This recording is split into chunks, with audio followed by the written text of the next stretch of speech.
Devil, my friend, Oh, yeah. I think if there's anybody who would know hot things, it's you. Oh, yeah. So I think it's only right that you let our beloved Fangs know what they can order now, courtesy of Coney Island. Oh, yeah, man.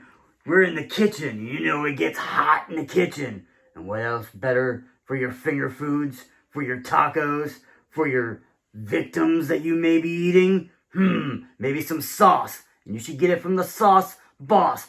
Coney Island sauce. Oh, yeah. Get some of that good stuff. Oh, yeah. You like to sprinkle it on anything. You could sprinkle it on your fingers. Sprinkle it on your toes. Sprinkle it on your hose. Anything you want to sprinkle goes. Absolutely. We have partnered with Coney Island Saucery. Aaron is fantastic. We really appreciate all the love he's given to the show, and we're very, very pleased and honored to be a part of him. So he's got 4 sauces out of various heat levels to enjoy on all your various foods, but also for anybody who is already following his socials, our socials, or is about to be, newly announced partnership with Slayer. Oh yeah. Coney Island burning to fire. Oh yeah, Coney Island Saucery does have a Slayer brand hot sauce coming out very, very soon. And so make sure that you check that out for all your various levels of spice. This is Vampire and the Devil, Coney Island Saucery. Horns up, fangs out.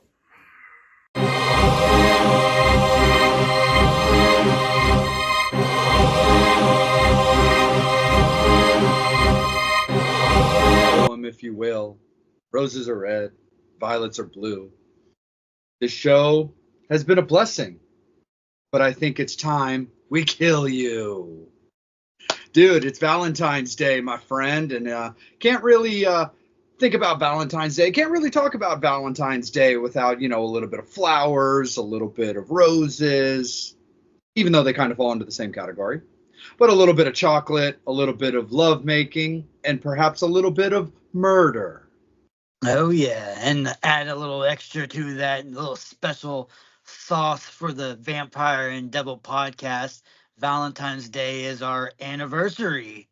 Yes, that it is our official anniversary from the start of this beloved show that we have unleashed on the public, considering we've decided that we've kind of setting this up as a series of seasons that'll begin at the start of each year moving forward. But yes, as of Valentine's Day, as of today, this is actually our official anniversary when it comes to the Vampire and Devil podcast. However, my friend, not only did we have an absolutely great year first year, with partnerships and cons and fun things like that, like I said, we got to put this product and unleash it on the public. And it seems a little apropos that for our first ever romance horror that we are unleashing the zombies.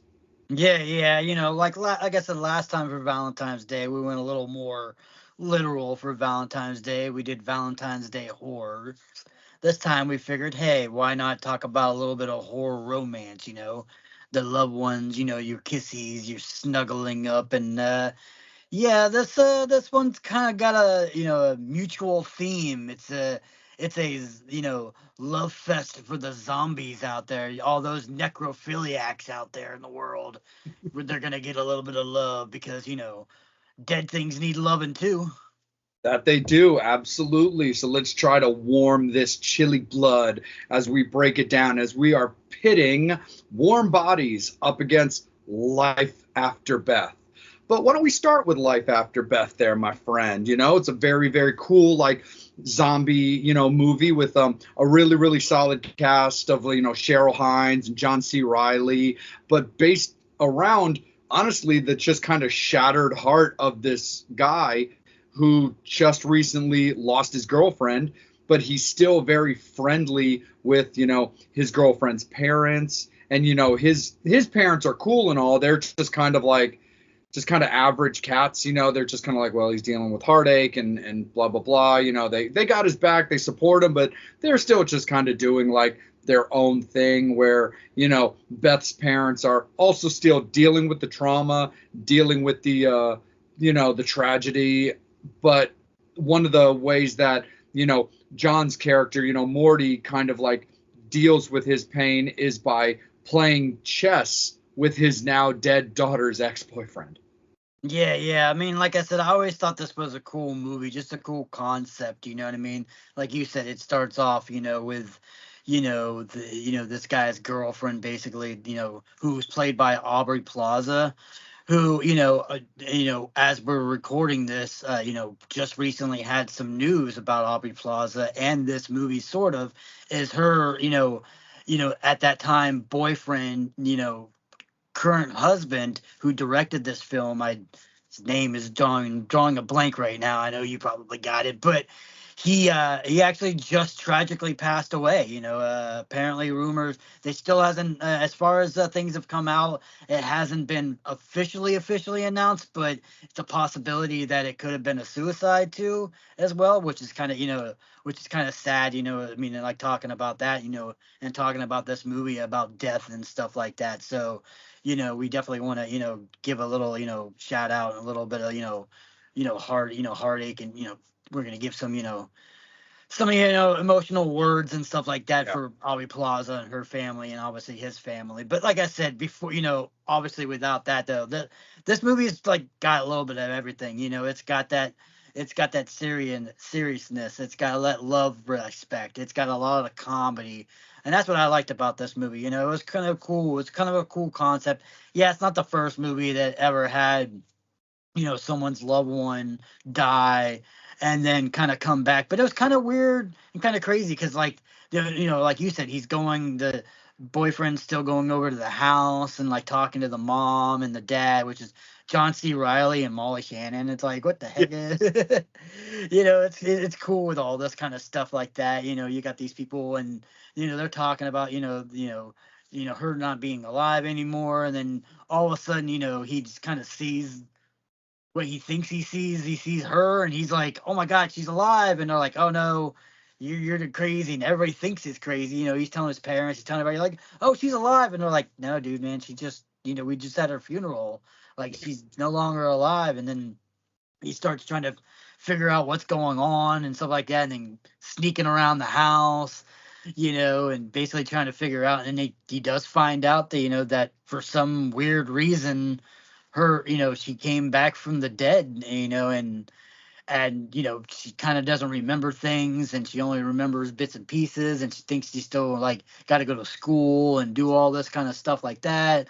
And the whole entire time he's trying to, I mean, I gotta tell her that she's dead, and the dad's like, "No, man, don't mention any of that stuff right now, man. Just let it be. There's no reason why. We don't know why, but we're gonna consider this a blessing." And he's like, "I don't know, man. Like, and that's the cool about this movie too, because like most movies that are about zombies tend to not talk about the zombies or use that word, but they're like, dude, she's a zombie. Like, aren't you afraid that she's gonna eat you or some kind of stuff? So it's like that kind of humor. I love it. I love in this movie. Oh, for sure. And it's funny too because like it's got a little bit of that like 50 First Dates feel to it because exactly like you were saying where like, the boyfriend is like, dude, we have to tell her, man. Like, this is like really a thing, is a lot like Adam Sandler's character when he's trying to talk to, Drew Barrymore's father. It's like, dude, like she's waking up with no memory of her like past life and you're just making her, duplicate it over and over. Like, that's wrong. Like, that's terrifying, and so on and so forth. But no, it's just kind of interesting. And it's like, and so with this movie, you've basically got, her coming back, kind of taking over her life, like you said, but not really remembering everything. But she's also like morphing more into a zombie as the movie goes on. And so it's this really just kind of like interesting, like dynamic, you and I were actually talking earlier today about the appearance of Nick and Simon from Shaun of the Dead at a con, where people who remember the end of Shaun of the Dead, where like, Nick's character just kind of becomes like, a mate, like just like hangs out all the time, regardless of being changed. But it's still that same kind of interesting thing where she's continuing to change more and more. he's really just trying to get back his life with her that he so tragically lost. But of course, he's now finding it even harder to like, realize and like make peace with the fact that it's like, well, she's now going to be doing all these things that I don't agree with. And there's no guarantees that she's not going to attack me either. My parents are just kind of looking at it as, well, whatever. Her parents just want to protect daddy's little girl, and they're swearing me to secrecy. So it's a lot of, like you said, there's a lot of dynamic. There's a lot of like inner turmoil, like trying to figure out what's right, what's wrong, what's morally right, what's morally incorrect, like all that kind of stuff. And then it's funny too, because like as we move into like the broader spectrum of the movie is where you start realizing that almost Return of the Living Dead style, the dead is simply coming back to life. And at one point, the dude's grandfather just shows up back from the house, completely deader than dead. And then there's a knock on the door, and the previous owners of the house show back up. And they're like, why are you all in our house? And meanwhile, the boyfriend's brother is completely fritzing out and running around the house in a towel with a gun because he can't figure out what's going on. Are they being attacked? Are they not being attacked? And why is the dead just, why are there like 4 dead people just chilling in the living room? Yeah. I mean, it's kind of funny because, like you said, the boyfriend in the beginning, he's glad he got her back. They're making out and doing all the kind of stuff, and you're like, okay, you're making out with a dead person. You know what I mean? It's like he knows that she was dead, and now she's back. Back to, and then like progressively as like you said, she starts becoming more and more of this, like typical animalistic kind of zombie type character. She's getting a lot more aggressive and a lot her personality is completely a lot different. And now he's kind of like, I don't really want to. He kind of like gets over her, but then doesn't know how to like completely get away from her because she's a zombie. So it's like all this crazy stuff about him doing. He ends up kind of like meeting up with a girl that's alive and stuff like that, and starts doing stuff with her. And yeah, it's like all of a sudden she's like aggressive, like, who's this girl? Like, like, well, I thought you said your girlfriend was dead. Well, she's dead. And then she starts attacking and doing all this crazy shit in this The movie. best like clingy meter is like flaring off. Yeah, so it's like you get all that, and then you add in all the extra other zombies are coming out. People are starting to come back from the dead, and like you said, and all of a sudden it becomes like a full on like Shaun of the Dead kind of zombie kind of like movie where it's like like you said, the brother's going around like shooting people and he's running around killing everybody, and like you kind of like don't know what the hell is going on, and it's just like, what the hell? It's like eventually, like you said, all these zombies that were Aubrey, she starts eating things and starts doing like what zombies are supposed to be doing, and all of a sudden it's like you can't control her, so he's trying to figure out a way that he can kind of get rid of her, and he has her tied to like an oven or something like that and drags her down to like this like cliff area so that he can get rid of her. Can we please, though, talk momentarily just about that scene leading to the climax of the movie and the fact that, yeah, he's got her tied to this oven, but decides, like, hey, I need to take her to somewhere to, like, rid myself of her and do whatever it is that I got to do to get on with my life because this isn't working. And just acknowledge the fact that she is just walking down a pathway like a normal like a normal person, with this big ass oven chain tied to her back like it's nothing more than a backpack. Yeah, she's just walking around like, she's just carrying this oven like it weighs like a pound. I was so prepared for that scene to be him just like walking her, like guiding her, even leading her with like, I don't know, a fucking severed arm on a stick, like a fishing line, like to get her wherever it was that he needed to go to make this decision. I was so not prepared for her to just be cruising with this backpack oven for like however long that they were walking. Because at the same time, I can't help but look at it and be like, how fucking long were they walking? Did this cliff or this giant hill, was it close by? Because she's not fitting in a car that way. So I'm like, wait a minute. How did they even get to this ultimate like zone? And then it just leads into honestly a really hilarious just follow up. Or I guess in a movie like this, which does have a lot of comedy like riddled throughout it, you know, I do think it tries to have more of a serious tone to it, but it sprinkles in enough comedy to kind of keep it more of that unpredictability.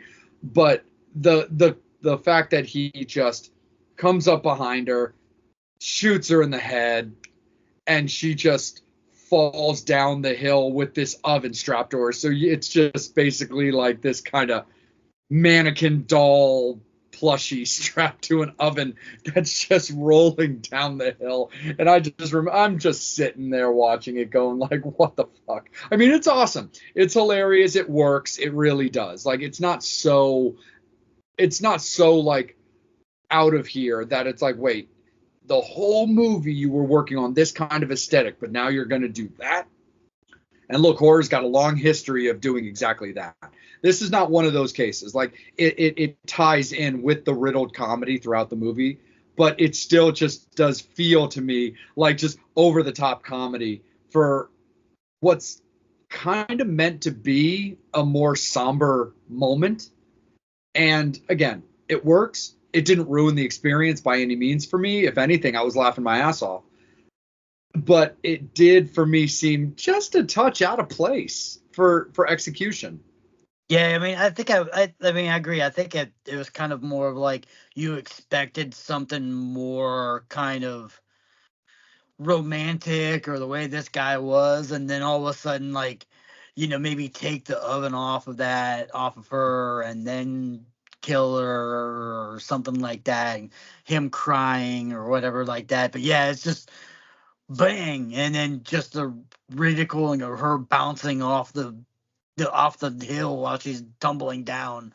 Yes. And then and I mean, and the cool thing about this is like, and even like, at the end, after effect, she's dying. This world is kind of like they're trying to like kill all the rest of these other zombies that are going around and trying to get themselves back into a normal life. I mean, it's got one of the cooler Easter egg sort of like things that you kind of see that I've never seen in a movie before. So, it goes back, he's living his life a little bit. He's back with the girl. He goes to his dead girlfriend's grave, and obviously on the grave it's got born this year, died this year, and then has another thing where it said died again for when she died again. And I was like, dude, that was the funniest thing in the entire world, because like you said, the fact that like you're born and you die. You never see like in any other zombie movie where like even like Return of the Living Dead, which Wow. is so ridiculously stupid that anytime they kill somebody else, you never see another little etched on the gravestone like, oh yeah, they died. And like, so like I can imagine like if they did that for her, maybe those graves, like you said, of those people who were born, that came to the house and was like, what are you doing in my house, man? This is my house. And like, we lived here for like, they're from like 200 years ago or whatever. So their grave would say like, born 1852, died 1932, and then died again 2000 and something or something like that. So Right. I just thought that was kind of funny where it just had that little extra like, born this day, died that day. Oh yeah, re-died again on this day again. No, it's definitely funny, and he hangs the scarf over the gravestone, which we didn't really talk about, but it was just really just more of a casual thing from back at the beginning, where Beth was freshly dead, and he's talking with Beth's mom while she's going through like her like belongings, and he basically was like, well, that scarf was hers, can I have it, kind of a thing. So that's all it really was when it comes to that.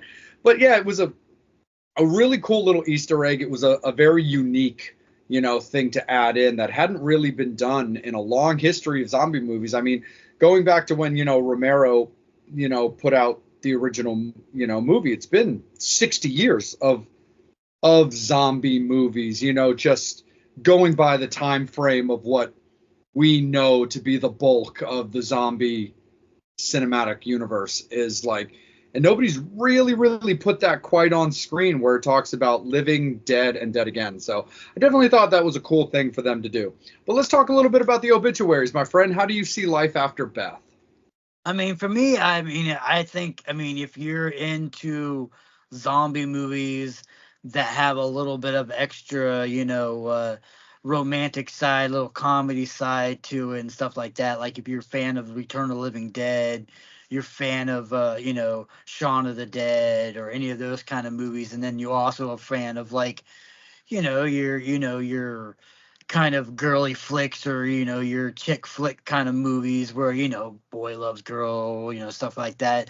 I mean, this movie's got it all. Like I said, I mean, to me, it's just I love the fact that it's got such a great cast, but cast of people that you wouldn't expect to be in this movie. Yeah. And then all of a sudden you're like, holy shit. And then, like I said, I think it was just, in a world of like, so many people redoing so much other stuff. And like I said, the gist of this movie is definitely not anything that hasn't been done before. There's always been movies that have had like, boyfriends coming back from dead, girlfriends coming back from the dead, kind of things like that. So I mean, it's not the first time, but I just love that it's still within that, unoriginality of the movie. There's still so much originality in this movie, so many things that you haven't seen in other movies before, and you're like, oh my god, this is funny. And just like the little quirky things that are throughout this movie is what I love. You know what I mean? It's just got like all those. It's kind of like, when you watch, like I said, with the Shaun of the Dead, or even like like a Tucker and Dale, where it had all that stupid stuff that they were doing in that movie. You're like, oh my god, you can't watch. Every time you watch this movie, the more times I've watched, the more things I found in it, and more things I laughed, and the absurdity of like of the stupid thing. Because I just love the fact, like you said, the parents are trying to hide, and they're like, no, she's not living, no, she's gone, and the craziness of like, the boyfriend losing the girlfriend, and then completely over obsessing with her so much to the point where he wants her back, and then he gets her back, and then he's happy for a little while, and then he's like, okay, now I don't want her anymore now, because she's completely insane, this zombie kind of effect to it. So like I said, I mean, I love this movie. It's a movie that, like I said, it's one of those ones where you can watch multiple times. It's definitely got a good thing to it. It's one that I would, maybe possibly seeing a sequel to would be kind of cool, just to see, maybe, but it's not anything you need to. It's like, okay, the zombies came back alive, maybe, they're all gonna die soon eventually or something like that. But, it's not anything super that needs a sequel. Obviously, you know, Beth is dead now, so you don't have to worry about her. But yeah, like I said, I mean, overall, like I said, I've always liked this movie. I remember when it first came out, I found it, just randomly, and I'm like, dude, this movie is just a fun movie. For me, I give it an 8.0.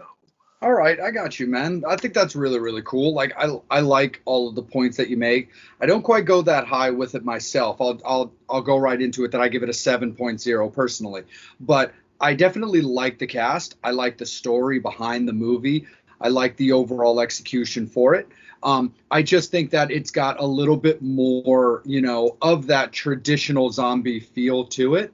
And again, if they wanted to tackle a sequel to it, I'd kind of be down for the experience.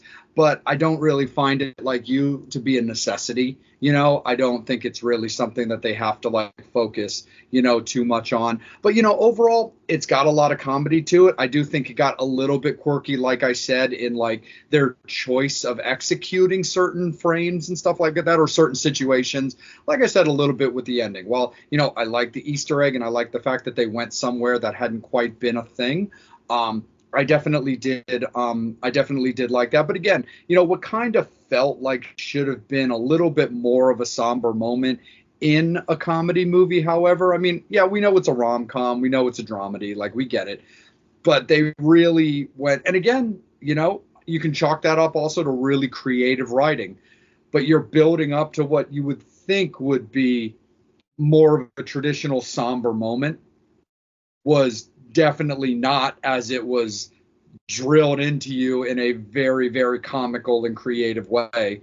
So I can appreciate that, but it definitely seemed like a little bit, a little bit off from what the scene probably should have been for that type of design. But again, not enough to mess up my enjoyment of the movie. Again, I like the cast. I like the execution. I thought it was really good. So I do give it a 7.0 myself. So what do you think about a meet in the middle or our traditional 7.5 there? What do you think there, Devil, my friend? Are you cool with that? Yeah, 7.5 is a good score for the Life After Beth. Absolutely, man. And before we continue on as talking into warm bodies, just like Devil talked about, we do want to give, our heartfelt, condolences and love on this show's behalf to Aubrey Plaza and, her loss of Jeff Baina. And, just support to the family. And more importantly, it's been reported on. We're not going to talk about it because that's not our place. But look, if you've got situations, if there's issues going on, reach out to people, look for somebody to talk to, and try to get that helping hand to kind of pick you up when you're down. Not everybody knows, unless you say something. So please, if there's any issues going on, make that phone call, send that text message. Just reach out to the people that love you because they're absolutely going to miss you when you're gone. So absolutely, again, love and support out to Aubrey and Jeff's family, respectively, on behalf of the Vampire and Devil podcast. So as we continue on in the showdown, it's now time to talk about its counterpart in Warm Bodies. Now, the funny thing is, we'll get into a little bit of detail on this. One of the things I thought was really, really cool, because, again, I had long since been familiar with Warm Bodies, seen it a bunch. I hadn't actually watched Life After Beth until this showdown. While I was familiar with the movie, because, again, I like the cast, so I was aware that they did this movie. It's a almost kind of a role reversal where you've got a star of this movie who morphed into this type of version. Now we're going to talk about another movie where the star of this movie morphs into the complete opposite of the previous movie star. So it's very, very interesting. But anyway, I definitely wanted to start this one off by saying, Nicholas Hoult is becoming one of my absolute favorite actors. I really love this guy. I just think he's really interesting in his choice of roles, kind of the way he thinks about his movie roles, the stuff that he does, because I started noticing the movies that he was in, but I didn't really get super zoned in. And then I started realizing all of these movies he's done that I've seen. And I'm like, fuck, man, he is an amazing character actor. Really, really good. And that was always something ultimately that I also always loved about Bill Skarsgård, was his ability to be just an excellent character actor. Nicholas Hoult is becoming absolutely fantastic because, of course, right now we're going to break down Warm Bodies, but he was in Mad Max Future Road, and then, he was in Renfield, and then ultimately, most recently, he was in Nosferatu. I just really like the trajectory of this guy's, filmography. I just think it's really cool, and I really like the direction that he's going with this. But anyway, so I love me some Nicholas Hoult. So there are extra points in this movie for the fact that Nicholas is in it. Nothing that's going to change the outcome of the obituaries, because Devil and I always keep this very, professional about the way that we design our conversations on this. But I do absolutely love Nicholas Hoult, and I'm super stoked that this is our first opportunity to talk about him in a movie. So with Warm Bodies is much more of that traditional, movie. It's really more of that traditional horror movie of when it comes to zombies. It's got that kind of 28 Days Later feel to it. It's that zombie apocalypse. You've got, the ultimately his love interests. Her dad is the head of the military, or just the head of the Rebel Alliance or whatever. Basically, the people trying to survive. Did you get bit? You can't come in here if you're bit. What symptoms are you showing? So on and so forth. So it very much is that traditional zombie movie. So if you really like your zombie movies as zombie movies, I do think that this movie ultimately is more for you. For anybody out there, again, in that common populace they like that traditional chase after you, rip you to pieces zombie movie. In this particular showdown, Warm Bodies is just gonna be for you. But I like the overall design of this, where it also kind of has that two different type of villain, where you've got those traditional zombies but you've also got more like Evil Dead style deadites in these like zombie skeletons and stuff like that, which I thought was very kind of interesting, where you still have the people, fighting for their lives and trying to survive, with technically two kinds of zombies coming after you. The zombies that are more traditional, clothed, slow moving, and then you've got the much more Evil Dead style zombies, which I definitely like. And the one thing I also like about this movie in particular is it puts a new like idea or concept into the zombie verse, however you want to put it, where if you just bite a victim, and just whatever, feed on them or whatever, they, they become one of you. They will eventually get back up as a zombie and they'll continue on this new life. As opposed to if you eat their brains, you gain all of their, memories, their feelings, things like that. Very kind of Highlander-ish, where if you kill another immortal, you gain all of their life experiences. But I really actually kind of liked that concept in there, because that hadn't really been done before, where now zombies are in control of kind of how they want to leave you. They can either just make you one of them, or they can just kind of take over your memories, but just officially leave you for dead. And I thought that was a very unique concept that hadn't really been done before. Yeah. I mean, yeah, that's what I liked about it. Like you said, you had that, traditional. I like it because this movie, when it starts off, he's just kind of talking. He's like, "Yeah, I'm a zombie," and it's that, got that kind of, normal. Okay, this is what I'm gonna do. We talk to each other. So it's got that little bit of a comedy aspect of it to it. But like I said, then it goes into a little bit more of like of your Dawn of the Dead style of zombies, where they're going after you and they're eating you and stuff like. It's got some some graphic stuff to it. Yeah, and then like you said, they have the other zombies, which I think they call the bonies or the something like that.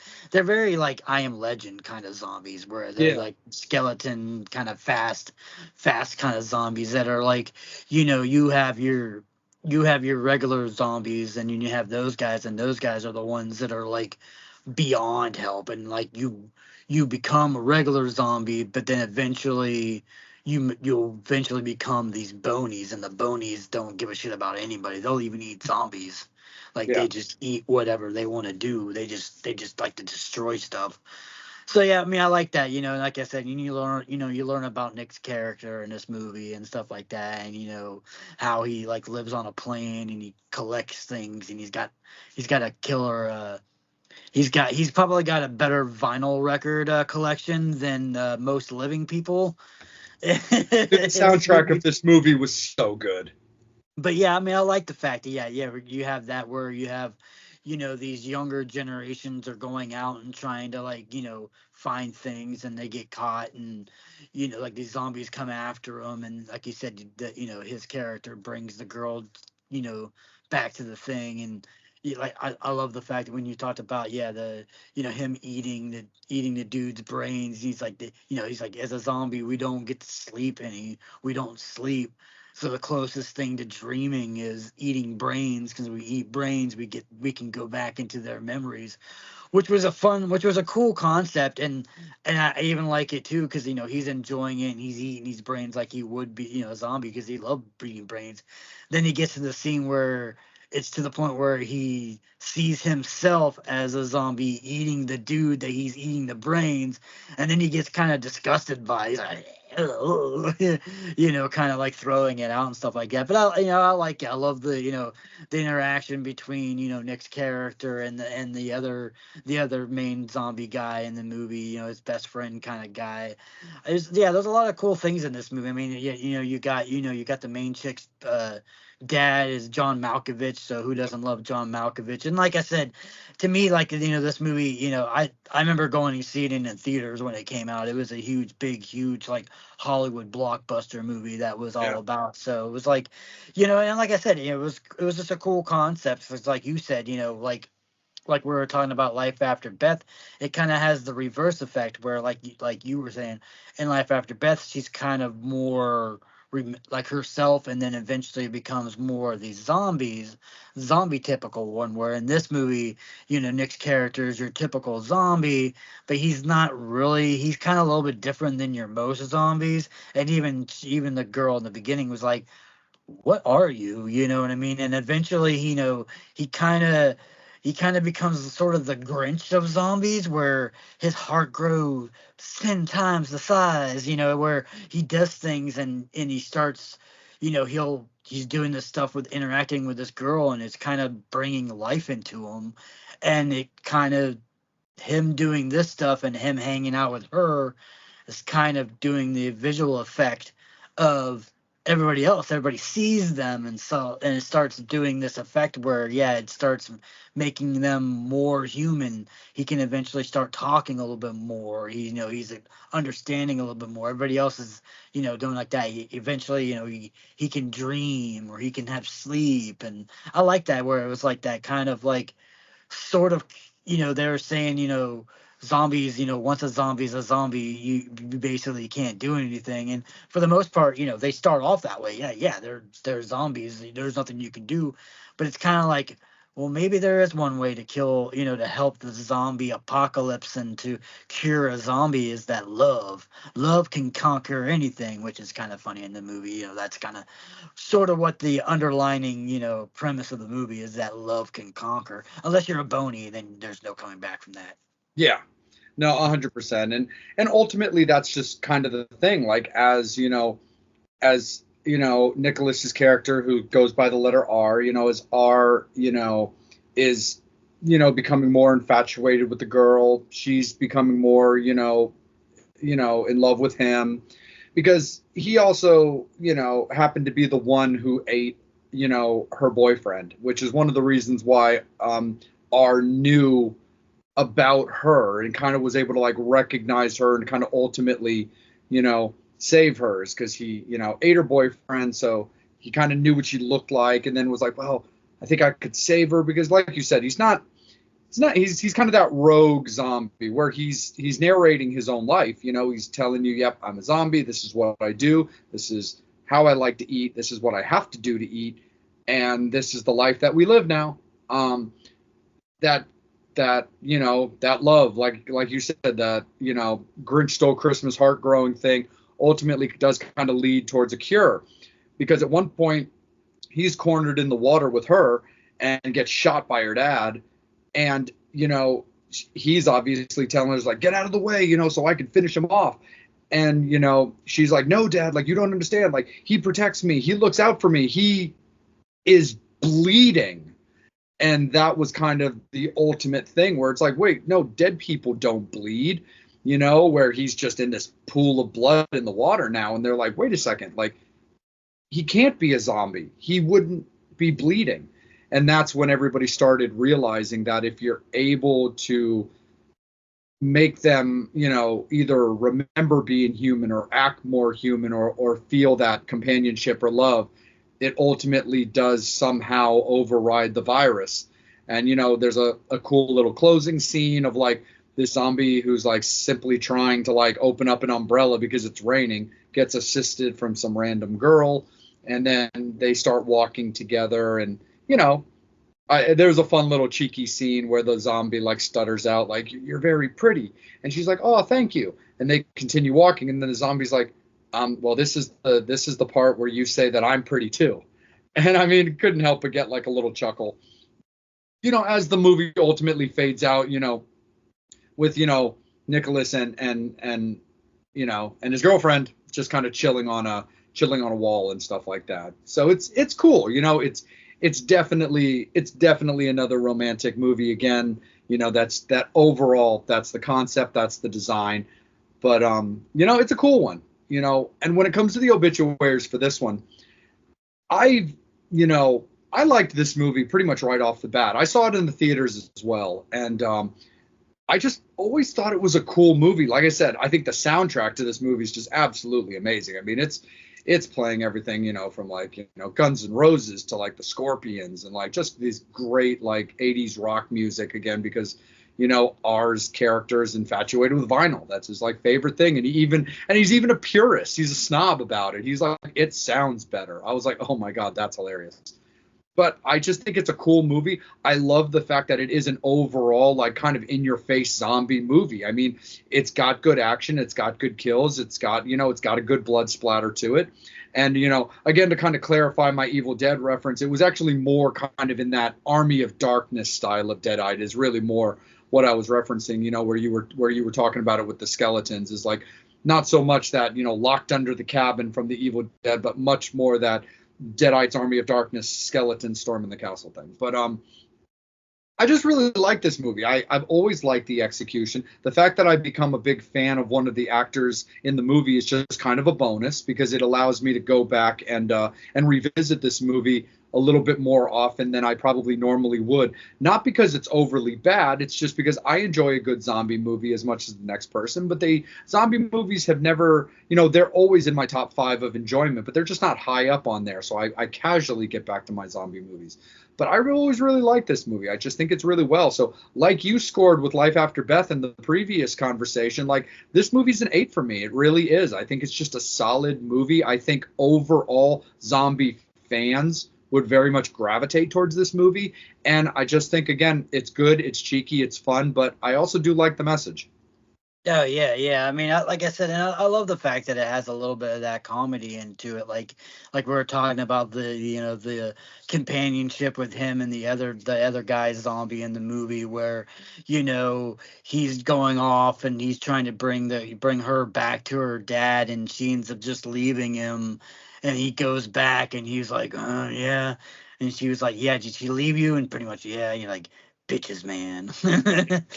So it's just like, yeah, I mean, like I said, when this movie came out, like to me, you know, I've always, like I said, I've always been a fan of this movie. I've always been a fan of the actors and the actresses in this movie. And like I said, I'm a huge John Malkovich fan. So anytime he's in movies, I love it. So like I said, to me, when this movie came out, dude, it was so cool because it was like it wasn't your typical, zombie movie, which I liked. They took the zombie tropes and all the stuff that's in a zombie movie, and then kind of added a little bit extra flair, like with them being able to come back, and then kind of starting to become not zombies anymore, kind of sort of bringing themselves back to being a live person again, where you never really get to see any of that. I mean, you've seen other interactions and you've seen zombies talking to each other and stuff like that, but never to a kind of extent like that. So yeah, like I said, I've always been a huge fan of this song, which is kind of funny to me because I mean, when we're doing the showdown, if if I hadn't seen Life After Beth ever, or if that movie hadn't came out, I would definitely be scoring this Warm Bodies movie way higher because it's Sure. such original cool concept in the zombie genre, especially with this rom-com and stuff like that, where like, I remember when I seen it in the theaters, I was like, dude, this movie's awesome. It's just a cool concept, and kind of, you know what I mean, like, it reminds me of like those little 80s, the 80s, like, rom-coms that came around and stuff like that. So it had that little feel to it. So I was like, oh yeah, man, this movie is awesome. But yeah, and then like I said, I mean, as it, it's one of those ones too where yeah, you can watch it 9 million times. A lot of people are gonna love it and stuff like that. But like I said, I mean, to an extent and stuff like that. I mean, as movies progressively have came out and other things have come out, I definitely would, that score of like how high I felt with this movie, kind of drops down. So I'm almost kind of like in the opposite of this with you, where you were Life After Beth. Like, I love this movie. It's a fun movie, but I just kind of feel like, me personally, I like Life After Beth a little bit more because Sure. I like the more comedy side of zombie stuff and stuff like that. Where, not saying that Warm Bodies didn't have that comedy side of it, but it still had that, like, like things like that. So it's like, so yeah, I was like on that same spot. So where where I gave Life 8, you give it at 7. You give Warm Bodies an 8. I kind of feel like I'm in the same spot where I'm gonna give it a 7, which Okay. is gonna put us in that 7.5 range, which we're gonna have Yep. to figure out. Like you said, we always try to figure out why, what movie should win and why, because we don't like ties and we don't like halves and stuff like that. So I'm gonna give the floor to you and for a second and tell me why you think Warm Bodies should win, and then I'll tell you why Life After Beth should win, and then we'll figure it out. We'll figure it out. For me, it's I look at it. I look at it a simple way. For me, like I look at just the overall basic concept. I think the design of this particular movie sticks closer to the story they're trying to tell. Where I do think Life of Beth tries to get a little bit too cheeky and tries to get a little bit too cute in certain aspects and certain little directions and stuff like that.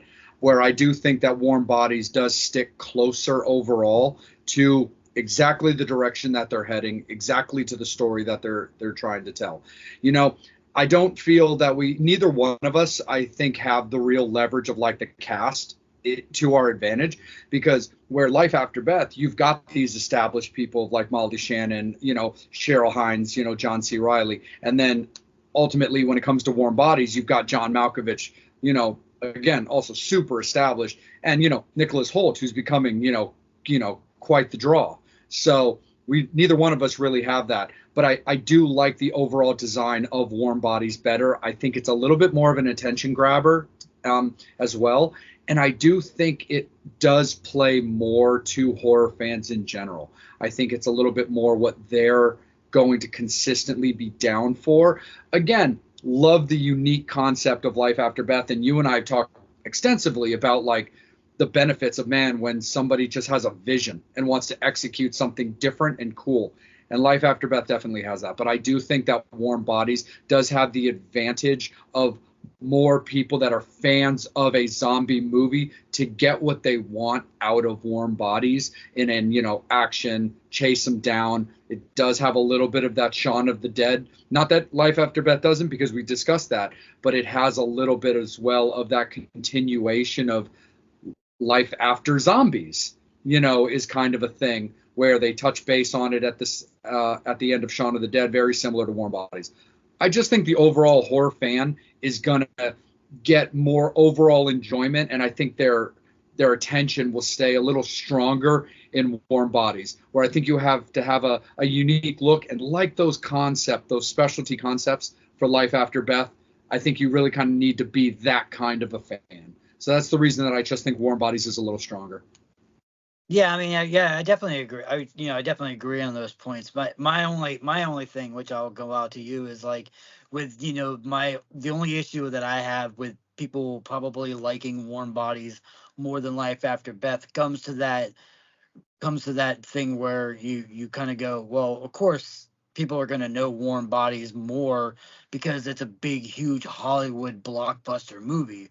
Or Life After Beth is definitely more of your independent film, even though it does have actors in that movie that aren't really independent actors like John C. Reilly, even Aubrey Plaza. Aubrey Plaza was kind of, started getting that big, she started becoming really super big and stuff like that. So, you have a little bit of that. But yeah, a lot of people aren't going to know about it. Same way like with me, like I said, I didn't really know about Life After Beth until a little bit later, where Warm Bodies, I remember seeing that, that had the beauty, the benefit of being a theater movie. Like everybody went out and seen it. It was blockbuster. So that's my only thing, is sometimes it's like, do you really give that extra nudge to Warm Bodies because the fact that yes, everybody knows it's a bigger thing, but that's because they had a big budget versus Your Life After Beth, which is, a movie that is giving a movie like Warm Bodies a run for its money,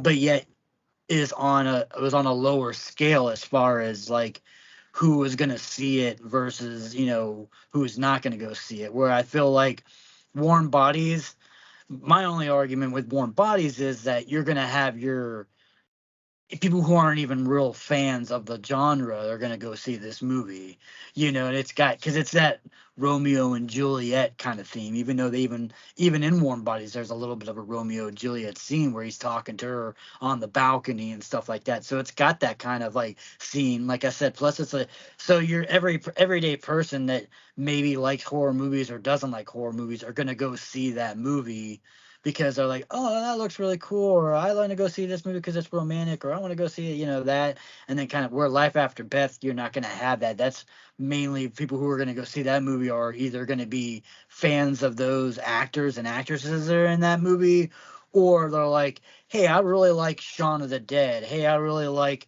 Return of the Living Dead. I like these horror, Evil Dead. I like these comedy horror movies. What other comedy horror movies are there for zombies? And it's kind of like this, sort of like Fido. I love Fido. It's one of Yeah. those movies where, yeah, a lot of people aren't going to know about it, but if you're like into those type of movies, you're going to write funny horror films that have that. Oh, of course, even if you do this, you can go, you know, romantic zombie movies. Well, of course, Warm Bodies is going to be on that top one, on the top of that list. But people are going to be like, well, yeah, I've already seen that one already times. They're like, ooh, what's this Life After Beth? Okay, this has Aubrey Plaza. Okay, I'm going to check it out. I think, overall, people are probably, like you said, people are going to like Warm Bodies overall more, but you're expecting that to already be at this level. Where Life Right. After Beth, you're kind of like, hey, let's just check this out. And it's one of those ones where it is a lot better than what you thought it was going to be. Like you weren't going into it thinking it was going to be that good. Warm Bodies, you kind of figured this is going to be a good movie because it's got the bigger budget. It's got it was a huge, like I said, had movie theaters where. So that's the only thing is like, do you give credit for, these kind of movies or those kind of movies? No, you're definitely right about that, Devil. 100%, bro. My question to you as well is like, so these movies actually came out only a year apart, and it's been over a decade for both of those movies since their release. So considering that neither of those movies are fresh anymore, do you think the appeal for something like Warm Bodies would be stronger, 12 years later, with it being a bigger budget with those names? Or do you think, the ability for Life After Beth to grow still 12 years later? Because like you've got, like, look, I love John C. Reilly, and especially with the stuff that he was doing with Will Ferrell was going to give him a boost no matter what. I like Cheryl Hines. She was in a movie I love called The Ugly Truth. But I feel just in general, she's completely still active, but like, I feel she's just kind of tapered out a little bit. And I do think that Aubrey has, the ability to continue growing a little bit and stuff like that. But then when you take a look at like, Warm Bodies, I feel like it's still got the ability to continue to grow a little more. And again, that has a lot to do with a actor's ability to keep their own career going. Like I said, Nicholas, God bless him, but he started in a very, that's like a, what do they call that? A pigeonhole or whatever. Like he set himself up to typecast. Like he set himself up to get typecast a little bit. And don't get me wrong, he is definitely in that character actor thing. But when you're doing Warm Bodies and then you're playing the crazy Nux character from, Mad Max, that can sometimes be kind of a crazy thing to hold to kind of dig your way out of. But now he's definitely, getting these other bigger, blockbuster and bigger budgets and stuff like that, where, Mad Max had a huge budget. Renfield had a huge budget. Nosferatu, huge budget and stuff like that, where I think Warm Bodies has the ability to get a little more second life just due to Nicholas's skill and ability / good fortune maybe of becoming someone in demand, where John is also very established. And like, people like yourself that are fans, versus where I wonder if Life After Beth has the ability to keep being found, where its dominant actors and actresses might, are still working steady. They're steady, but are they in, do they demand your attention as much?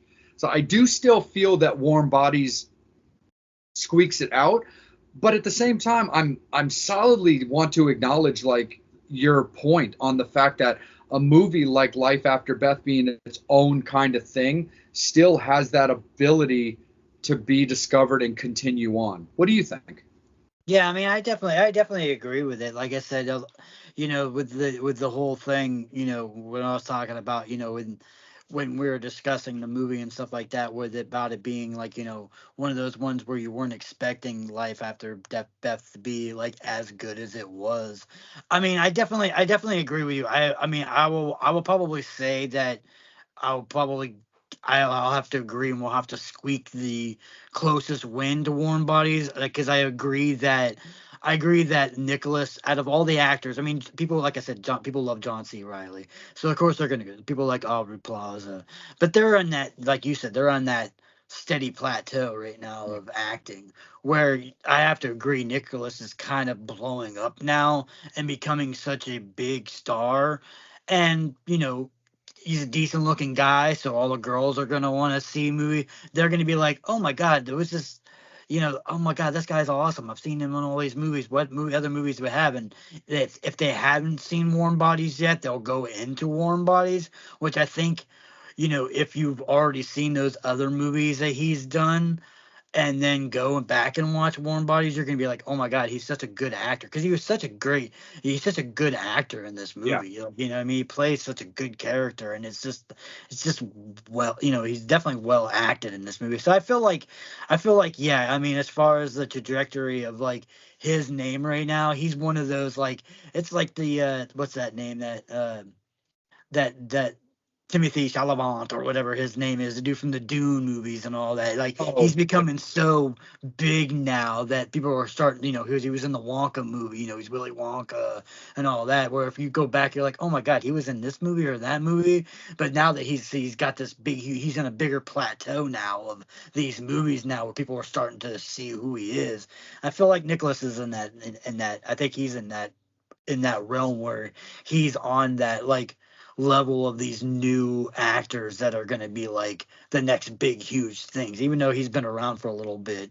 But these movies now that he's just doing bigger and bigger and bigger movies. It's not like, yeah. he's not really going down as much, he's going more up. So yeah, I mean, I definitely will agree with, I think Nicholas is probably the reason why Warm Bodies will probably get more love in general, because of him being in it versus, like I said, versus the more seasoned actors. I got you, man. So Fangs, that's the way, we're gonna call it. Man, another really, really super close one. But Warm Bodies is gonna eke this one out as a victory to the vampires. Warm Bodies squeaks it out, takes the victory over Life After Beth. But Devil, there's one other thing that I want to address as well. Again, like we discussed at the end of our previous conversation, and this is not designed as a to beat a dead horse or by any way capitalize off anybody's misery. But you and I have also talked, both on the show as well as off the show, about Robert Eggers, for example, who did Nosferatu, who did Northman, who did The Witch in one of our in our Occult Showdown. And like me personally, I love his style for movies, and I think it's awesome. I do think that one thing that's just simply nothing more than unfortunate when it comes to Life After Beth is we don't get to see Jeff's progression as a director, and where he would go with future movies that would also bring, focus to Life of Beth, where it would allow for other discoveries of that movie, where, as Robert Eggers, for example, continues to get bigger with these dark, tales that he does when he directs a movie. Life After Beth takes a little bit of a bummer, a little bit of a bummer hit, just simply that unfortunately we don't have Jeff with us anymore. But back to positivity. Again, thank you guys as always for rocking out with us. This was another great one for us, an awesome showdown. And again, Warm Bodies takes the win over Life After Beth. And again, as always, myself and the devil want to give our utmost gratitude and appreciation to all of our awesome sponsors and partnerships of the Vampire and Devil podcast. We'll be back very shortly. Horns up. Bangs out. Devil, my friend, I think we should have a little quick conversation about everybody's respectful celestial abodes, where it be my little coffin where I lay my head at night, or at times that you feel that you just want to go back down to make sure that hell's not getting out of whack while you are away. Let's talk about it. Vampire and Devil's newest partnership in Twisted Vines, our dear friends, Chris and Sarah and Cadaver. Oh yeah, you like scary stuff, you like horror decor, come and check out Twisted Vines. They make all the kind of cool shit, all for your house, all kinds of scary shit. They love it. You like to bring back the horror, you want to scare your neighbors, you want to conjure up a friend to talk to, you want to conjure up somebody bad, you want to do some bad stuff to them, you go to Twisted Vines and get some of their merch. Absolutely, for sure. Everything is completely handmade by them. So if you need a little friend, maybe a round set abode, maybe you want to conduct a little evil towards a friend that was a friend, maybe no longer a friend. They have voodoo dolls they can do for you to allow for such activities. But you know how much we love our Ouija boards, my friend, and they make all of those by hand. They took care of your beloved vampire with a nice Nosferatu board, but the devil, he happens to be a Munsters fan. And not only do they do boards as traditional rectangles, but they can put a little bit of coffin flair in them. Oh yeah, look at that coffin shape Munster board. Yeah, you wanna conjure up Mr. Herman? You wanna ask him how Pet Cemetery was? You can do it on this board. Oh yeah.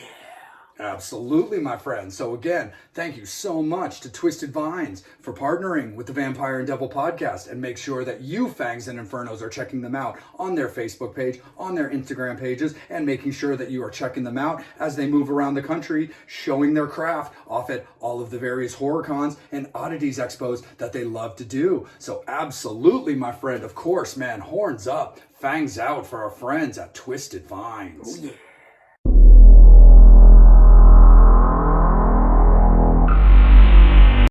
Hey, it's the devil here, and we're ready to continue on with those 90s comedies. This time we're going to talk about 1991, The Willies. Have you seen this movie? Ooh, it's so good. You know I love anthology movies, and I love movies with ghouls and goblins and freaks and geeks, and yes, this movie has it all. It even has a little throwback and joke to the Goonies with Sean Astin in this movie. Boy, yes, I love this movie. The janitor. Ooh, he's so scary, the monster. Oh yeah, how about eating those roaches and those cockroaches and turning into one? Anyway, check out the Willies, because if you don't, the Willies will come for you. You know, it is Valentine's Day. You know, there's romance, there's love, like we discussed. There's all those typical things that come with, you know, Valentine's Day. Nice dinners, nice gifts, quality time, and maybe a little bit of intimacy, some eroticism. And it seemed incredibly apropos, of course, to do a little bit of pairing of the romantic side with the erotic side as we tap a little bit into erotic horror. Oh yeah, you know how I love all my horrors to be erotic, and if they're not erotic or neurotic, or maybe I like them neurotic too. Who knows? But anyway, yeah, it's like, why not? We're gonna pair the Valentine's love fest with with some romance. Some that's what the romance is for the ladies. Mm-hmm. The sex and the eroticism is for some of the ladies, but for the men, and in this particular showdown, it's definitely for the men. I mean, it's definitely for women. If you're women who are into the woman's body and women nudity, then this is definitely a showdown for you. But this is definitely a showdown more for the men, because both of these movies are erotic and horrific. But Yes. they're not that terrific. They're just erotic, and that's pretty much the end statement of that. Exactly. They're not horrific, as in horror. and terrific. They are simply horrific. So here's the fun things, Fangs, ghouls, goblins, all of our beloved infernos and fiends. This is not going to fall into the category of a flawless victory, like when we did one of our werewolf episodes. But the funny thing about this is neither one of these movies have much of a leg to stand on. One is going to dominantly win, but mostly because its competition just wasn't there, but it didn't have enough to really just be like, oh, fuck yeah, it's a masterpiece. So the second half of our discussion is absolutely going to deal with the tragic. But why don't we start it off with a little bit of a high note as we do discuss, vampires on this particular episode of Erotic, because you do pretty much associate not only just romance, although the zombies did work well for that. Vampires are really, that's just considered the upper tier of, erotic horror and stuff like that. It's pretty much the first direction everybody's going to go to. And the funny thing is one of the movies we're going to discuss, oddly enough, is considered like the gold standard of erotic horror movies, which is incredibly bizarre. Because not only is it anything but a gold standard, it is not really much of a horror movie, to be honest. It just kind of is what it is. But anybody that you talk about in our circles who do what we do or are just long-standing horror people, they know that movie. But why don't we start off with the devil's pick as we talk about Embrace of the Vampire. Definitely a quality cast. Didn't make for a quality movie, but frankly, an incredibly killer cast. Like, I saw this movie, I've seen this movie a bunch, but I haven't seen it in a while. And as I'm watching the opening credits and the names are popping up, I'm literally like, oh my God. Like, it's pretty crazy watching it. I mean, Alyssa Milano, of course, you know that. But then you've got Cheryl Ladd. You've got Rachel True. You've got Jennifer Tilly. And I'm just sitting there, saying to myself, damn, self, I'd forgotten how many, nowadays very high quality actors and actresses are actually in this movie. But I mean, Embrace of a Vampire, overall, it's not a bad story. It really isn't. Like, the actual, purpose of what's trying to be conveyed is actually relatively solid. It takes you back to old time vampire lore, which everybody knows I'm really big on. Is I love how much research and how much like education did you give yourself on proper vampiric lore. And honestly, it wasn't bad. They made their attempt at starting off properly there, with this main character who's, spending time with his kind of like lady fair, the lady he's kind of obsessing over, the love of his life, kind of the virgin of his soul, because she is one. And then ultimately realizing that, he's never going to be with her, as he's about to be turned, because within 5 minutes, the devil's favorite toys are exposed. Oh yeah, I mean that's the beauty of the this genre, the subgenre of horror when it comes to the eroticism, is you're gonna get a lot of skin, and the devil loves his skin. The sin is in the skin. But yeah, I mean, like begin. Let the sin begin. But yeah, like you were saying in the beginning, yeah, I mean this movie has a lot of like what would be a potentially big cast of, horror icons. Like you said, you got Jennifer Tilly. Obviously, everybody knows her from the Chucky franchises. You got, you had Rachel True, who was in the Craft movie that everybody knows. Jordan Ladd, you had her in the Cabin Fever movie. Yep.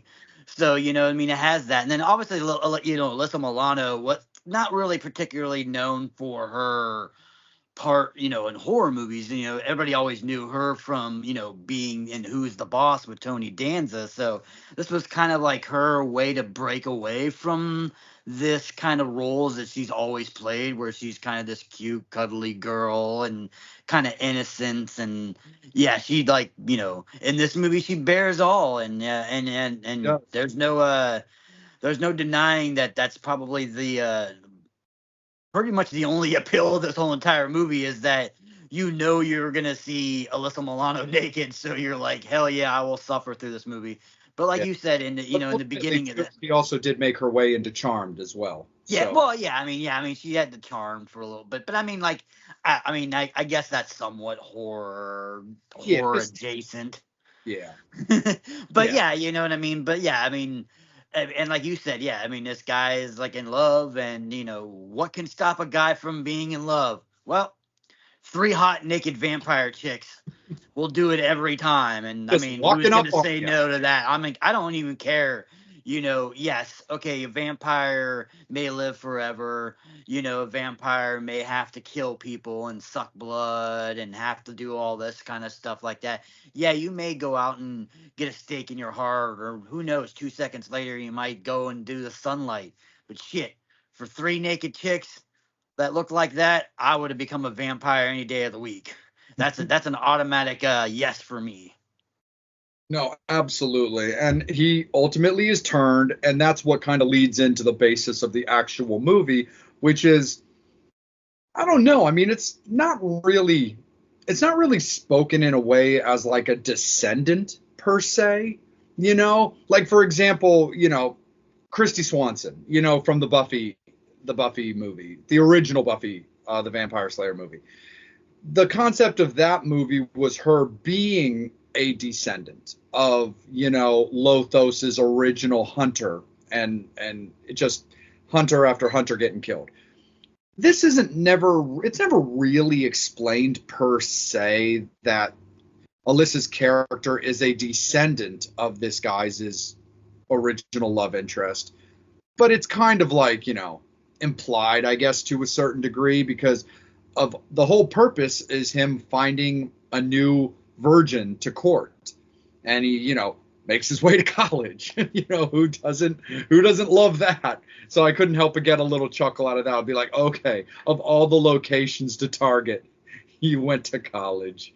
But yeah, so ultimately, he finds the new kind of sweet little virgin thing, and it's Alyssa Milano. It's, obviously identical to the character that she's portraying from whatever 300 years before. And then proceeds to basically do the traditional kind of vampiric,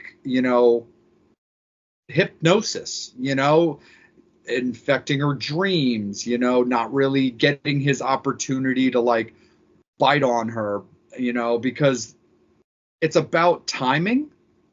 But for a guy who speaks of eternity, he gives himself a very short eternal window, my friend. Yeah, yeah. I love about that. He's talking to her and he's wooing her and he's doing all his vampiric talk, sex talk and all that. He's like, I have forever for you. But I only have 3 days. And that's what I like about this movie, even though, because this is a part, with the vampiric lore and stuff like that you don't normally see very often in movies and hear about it.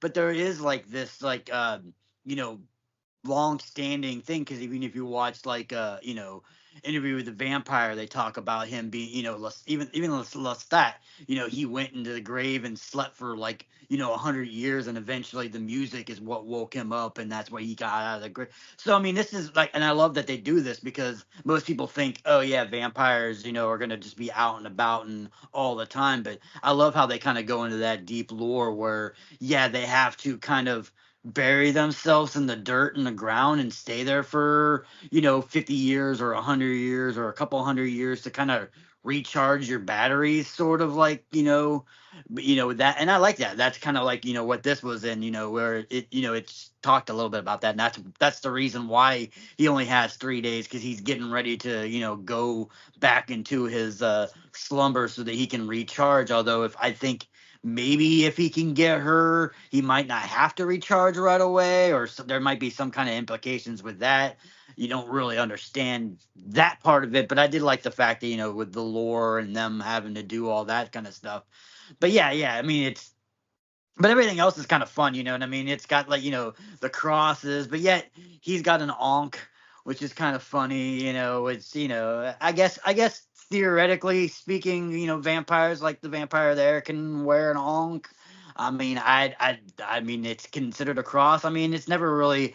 Usually, whenever you see any crosses, as far as being deterrents for vampires, it's always been more of the Anglo-Saxon Christian Yeah. cross, Jesus on a cross kind of cross, where yeah, you never really see anything else. So maybe there is some, but then again, it's like, well, then I would hate for any vampire killers before Christ came around, because then you're like, well, shit, man, none of these crosses are gonna work because they like crosses Yeah. apparently. So until thanks Jesus for that one, you can, I but know. yeah. No, for sure. I think it also because it's ultimately more the Ankh symbol is ultimately a symbol more of eternal life, and is actually, always thought to have a certain amount of eroticism to it. I think has a little bit to do with that, where the whole point of, traditional, Catholic Christian religious crosses is that point of, ridding evil and being unholy and stuff like that. But getting back for just a moment when it comes to like the whole like 3 days thing, I only really get a chuckle out of it because the way it was spoken was just funny. It's more about that because again, this movie is actually well steeped in traditional vampiric lore, which I can really appreciate. And the one thing about us is we don't do long periods of drawn out bullshit. Like that's the way we're always kind of designed. And that even goes back to even the straight comedy movies where you take a movie like Dracula Dead and Loving It when it came to, how Leslie Nielsen's Count, attacks Lucy and then gets back to her like a night later to finish the job and is working with Mina on a very quick, basis. Same thing with all that kind of stuff. Even like you mentioned with the vampire Lestat in Queen of the Damned, like that whole setup of him being brought back by the music, joining this band, becoming the new thing, and ultimately leading to the big concert in Death Valley. That's all like within a week. Like that's all like it's all very very quick. So vampires aren't known to wait. That's kind of the main thing about it. So it is proper and it does work. I just bring it up as a little bit of conversation to smile at, more so just because of the way that it was spoken, because he's got this proper, again, romantic, erotic way of speaking, just to kind of like bookend it with, but we have 3 days to get it done. And it's like, you can't use eternity in your, big, sexy, like, monologue to then be like, well, but eternity only lasts so long. It was just kind of, it was simply strangely written, where the execution is actually quite proper. It was just the verbal implications are just a little bit misleading. Yeah. I mean, and that's the cool thing about, like I said, and then obviously, like the main attraction of this movie, is that Alyssa Milano getting kind of sexy, getting naked, and you don't have to wait too long in this movie. It's 16 minutes in, and like I said, well, within the movie, you get titties within the 5 minutes of the movie with, like I Right. said, with the female vampires going after the main guy. But you're wanting to see Alyssa Milano. You watched Who's the Boss, and you're like, damn, man, she looked good. Then, I mean, if you're watching it now and watching her, then it might be a little creepy, which kind of reminds me of a little thing too. Vampires in these movies have always been creepy. These guys are 200, 300, 400, 500, 600 million years old or whatever like that. And they're always going after these 14-year-old girls, 15-year-old girls, 16-year-old girls. Now, granted, in the old times, like, you're more of your Dracula in the Yeah. 16th century, 17th century, 15-year-old girls are a little different. 15-year-old girls then were pretty much almost middle-aged women almost. Yeah. So that kind of makes sense. But this movie is, They were very independent. yeah. This movie is more, is based in, even though it does that old lore, it's they're in modern times now. They're in like the what would be considered like the the 90s in this movie, because it's definitely got that kind of feel to it. So yeah, it's like, yeah, she's 17 years old, you creeper, stay away from her. But yeah, but anyway, even though Alyssa Milano's character is 17, this isn't a Tracy Lords film, so she wasn't underage when she made this movie. She Right. was under 20, so you don't have to feel kind of weird when you see movies. I mean, like, a prime example of that is American Beauty, where you get to see some boobs, and unfortunately they were underage boobs, which was kind of weird that they were legally allowed to show that. But I guess because of certain things and certain ages, maybe they were able to do that or whatever. So that's the only good thing about this is even though Alyssa Milano is playing an underage girl, she's like in her 20s, I think, at the time she made this movie. So you can enjoy every last bit and drop of her body. But then again, like you said, we're talking about, things that make you laugh. You're talking about the guy giving 3 days as the time. Like, yeah, we're on the clock here a little bit. There's a couple other things that make me laugh, like throughout this movie. He's chasing after people and he's going after, and he goes after one character and he bites, but he bites her through a net, which was like, I think was one of the weirdest vampire bites I've ever seen in my entire life. Is that, I'm not gonna like rip open the net or like go over the net or make her go through the net. No, I'm just gonna put my fangs through the net and get her that way. It was very spider bite, Yeah. because that's the whole purpose of what a spider does. Is you're stuck in the web, the spider wraps you up in the silk or the webbing, whatever, and then ultimately feeds on you. It was a very interesting way to do it, for sure. And yeah, dude, it's just kind of funny when it comes to that, because again, just touching back again for a moment on that, is like, the one thing also about just a history of vampires is it's ultimately about youth and living forever, where you, again, this is all typically stuff that spans anywhere from, the 1200s to the 1600s. And, not only did you get, what do you call those, like, just, those, like, not debutante, because that's the female version, but those type of male people, young brides, mates, things like that was very common. But also ultimately, they would only be in the ballpark of like 22, 24. And again, that still is legal versus not, but there's still a much closer thing where, don't get me wrong, of course, you live for 300, 400 years. It's kind of a different thing, but still ultimately you're of that youthful body kind of a thing. And also, again, it is mixed with the facts that it's really the virginal entity, that is of value, which is the reason why it does seem so creepy, especially not modern times now, with all the real injustices that are real unfortunate situations, that when you look at the breakdown now, of course you look back at that stuff and be like, oh my God, really? Like, Devil, remember a couple years ago when they were trying to take out the song Baby It's Cold Outside? Like, you understand, you kind of get it, although that was never the point. That was never even written that way. That was the way people spoke back then. That was the way it was done. That's the way conversations happened. Where, yeah, you can listen to that song nowadays. Hey, I still love that song personally. I was never fazed. But yeah, I understood. I still thought it was ridiculous, but I understood. But I think it has a little bit to do with that. But anyway, yes, back to the movie. When it comes to that, I actually found that to be a relatively creative kill. Definitely bizarre, but I found it just to be kind of like unique. It's a very kind of unique way to like trap and kill Alyssa's like best friend. Like, it was just kind of like interesting. And I really kind of liked that. I found Jennifer Tilly's character to kind of be interesting because she kind of appears late.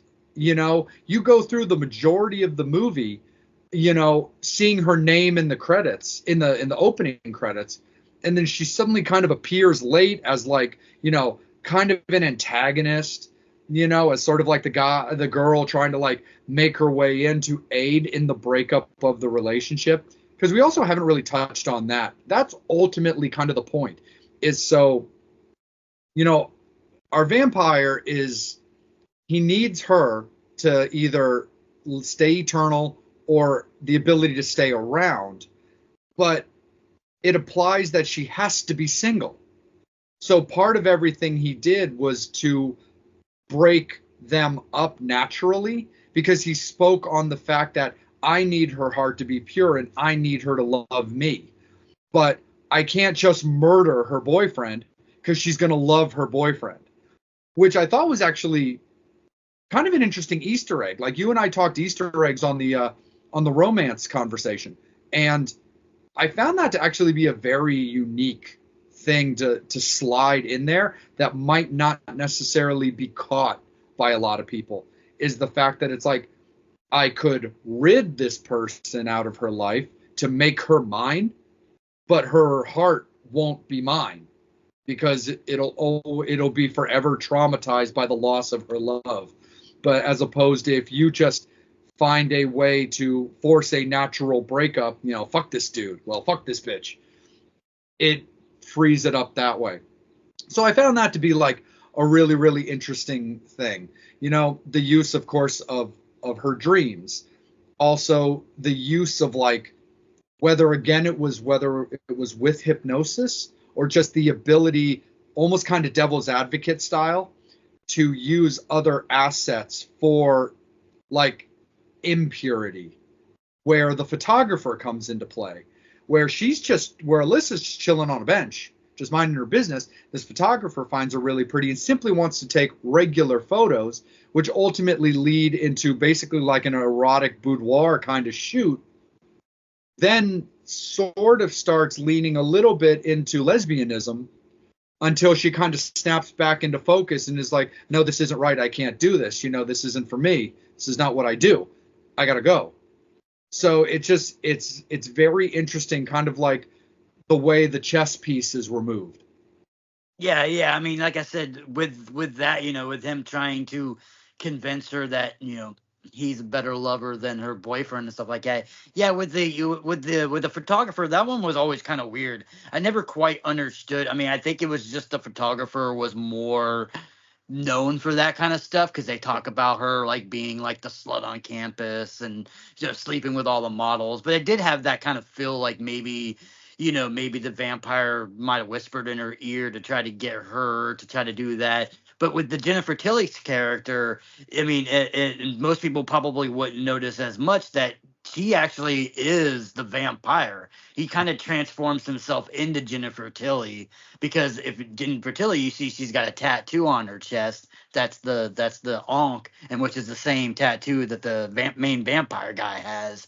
So a lot of people didn't realize that, but that's what I'm saying. So I mean, as much as I love Alyssa Milano, if I was the boyfriend, I'm sorry. I mean, I love Alyssa Milano, but I'm taking Jennifer Tilly 100%. I mean, even though it's not really Jennifer Tilly because it's really a dude pretending like he's Jennifer Tilly, but I'd have to live with that facts later and then be like, wait, you're not really Jennifer Tilly. You're not really a chick. You're a vampire pretending to be. I'd stab him or something like that. But anyway, yeah, I thought that was kind of cool. I thought that was a cool, like, like I said, his motivation is basically like you said, where he could just kill this dude, but if he kills the dude, she's not gonna not love him any less, where he's trying to get her to like just not really care about this guy, like try to make him a douchebag the whole entire time. And then this guy's like not much of a douchebag, but you're like, oh, okay, maybe are they gonna do it, or they're not gonna do it? And then like the Jennifer Tilly character comes out and you're like, ooh, maybe he's going to, but then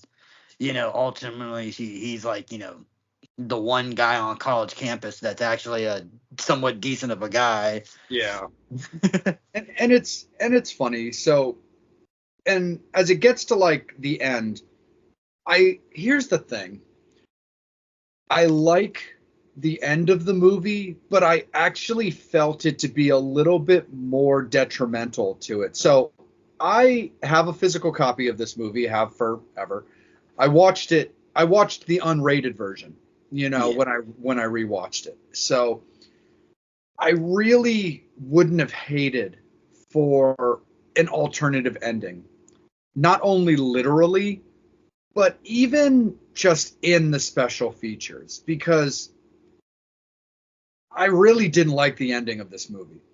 Frankly, it annoyed the fuck out of me because Yeah. it not only was insanely anticlimactic, it it really didn't make any sense to me. I truly couldn't get it. Like and I tried, man. I even rewatched it. I even rewatched the ending like the other day just to like, okay, maybe I missed something here.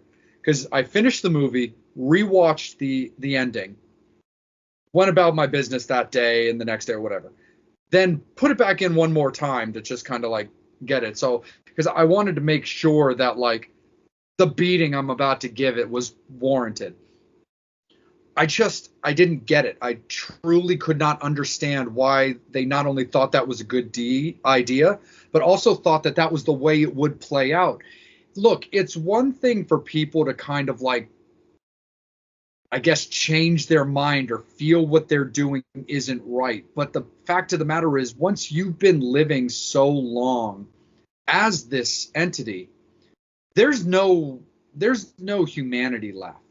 It's one thing like we discussed about, R in Warm Bodies, where you don't really know how long he'd been a zombie, but you knew it wasn't hundreds of years. Yeah. So there was that potential for change. I get the idea of like right versus wrong, need versus desire, but this I couldn't get. He's got her right where he wants her. Ultimately, he gets his rocks off at her expense and then cries, Yeah. just starts fucking weeping and leaves. And she wakes up on the table, like dress pulled up over her hips, like picking up her boyfriend kind of off the ground. And the movie ended. Like, I genuinely felt robbed. And don't get me wrong, it's not that I felt robbed because it was like, oh my God, how could they do that ending off of all this amazing concept, this, cliffhanger? I want more. I need that sequel. For the record, I'm just going to put it out now. Fuck a sequel to that movie. But I genuinely could not get it. It didn't make sense to me. I was sitting there with the biggest question mark over my head. Rewinding it, I still had that question mark, and watching it again, it was still there, maybe even a little brighter.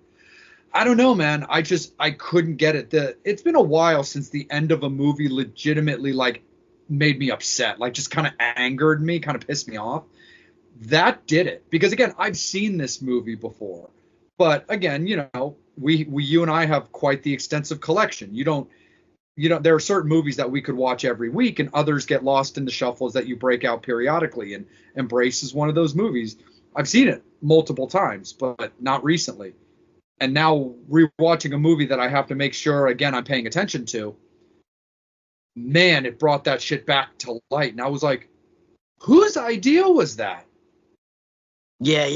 I didn't quite understand that ending either. You know what I mean? Because it's like the whole entire movie is just basically like just enthralled with her. That's his whole mission is he's doing all this stuff to try to persuade her. He's invading her dreams. He's trying to make the boyfriend seem like a douchebag. He's taking out her friends. He's doing this, he's doing that. He makes her lose the cross that the boyfriend got, and he's got that cross. He's doing all this kind of stuff, and then he does the ultimate sin, with him going at her and doing what he needs to do, and then he's just like you said, he just starts crying like a little bitch, and Yeah. then goes like, I think I mean I the only thing that I can think of is that he kind of felt like how he was turned, where he didn't want to, he was kind of forced because these women just, those three hot naked vampires that every guy is gonna say 100%, yeah, give it to me,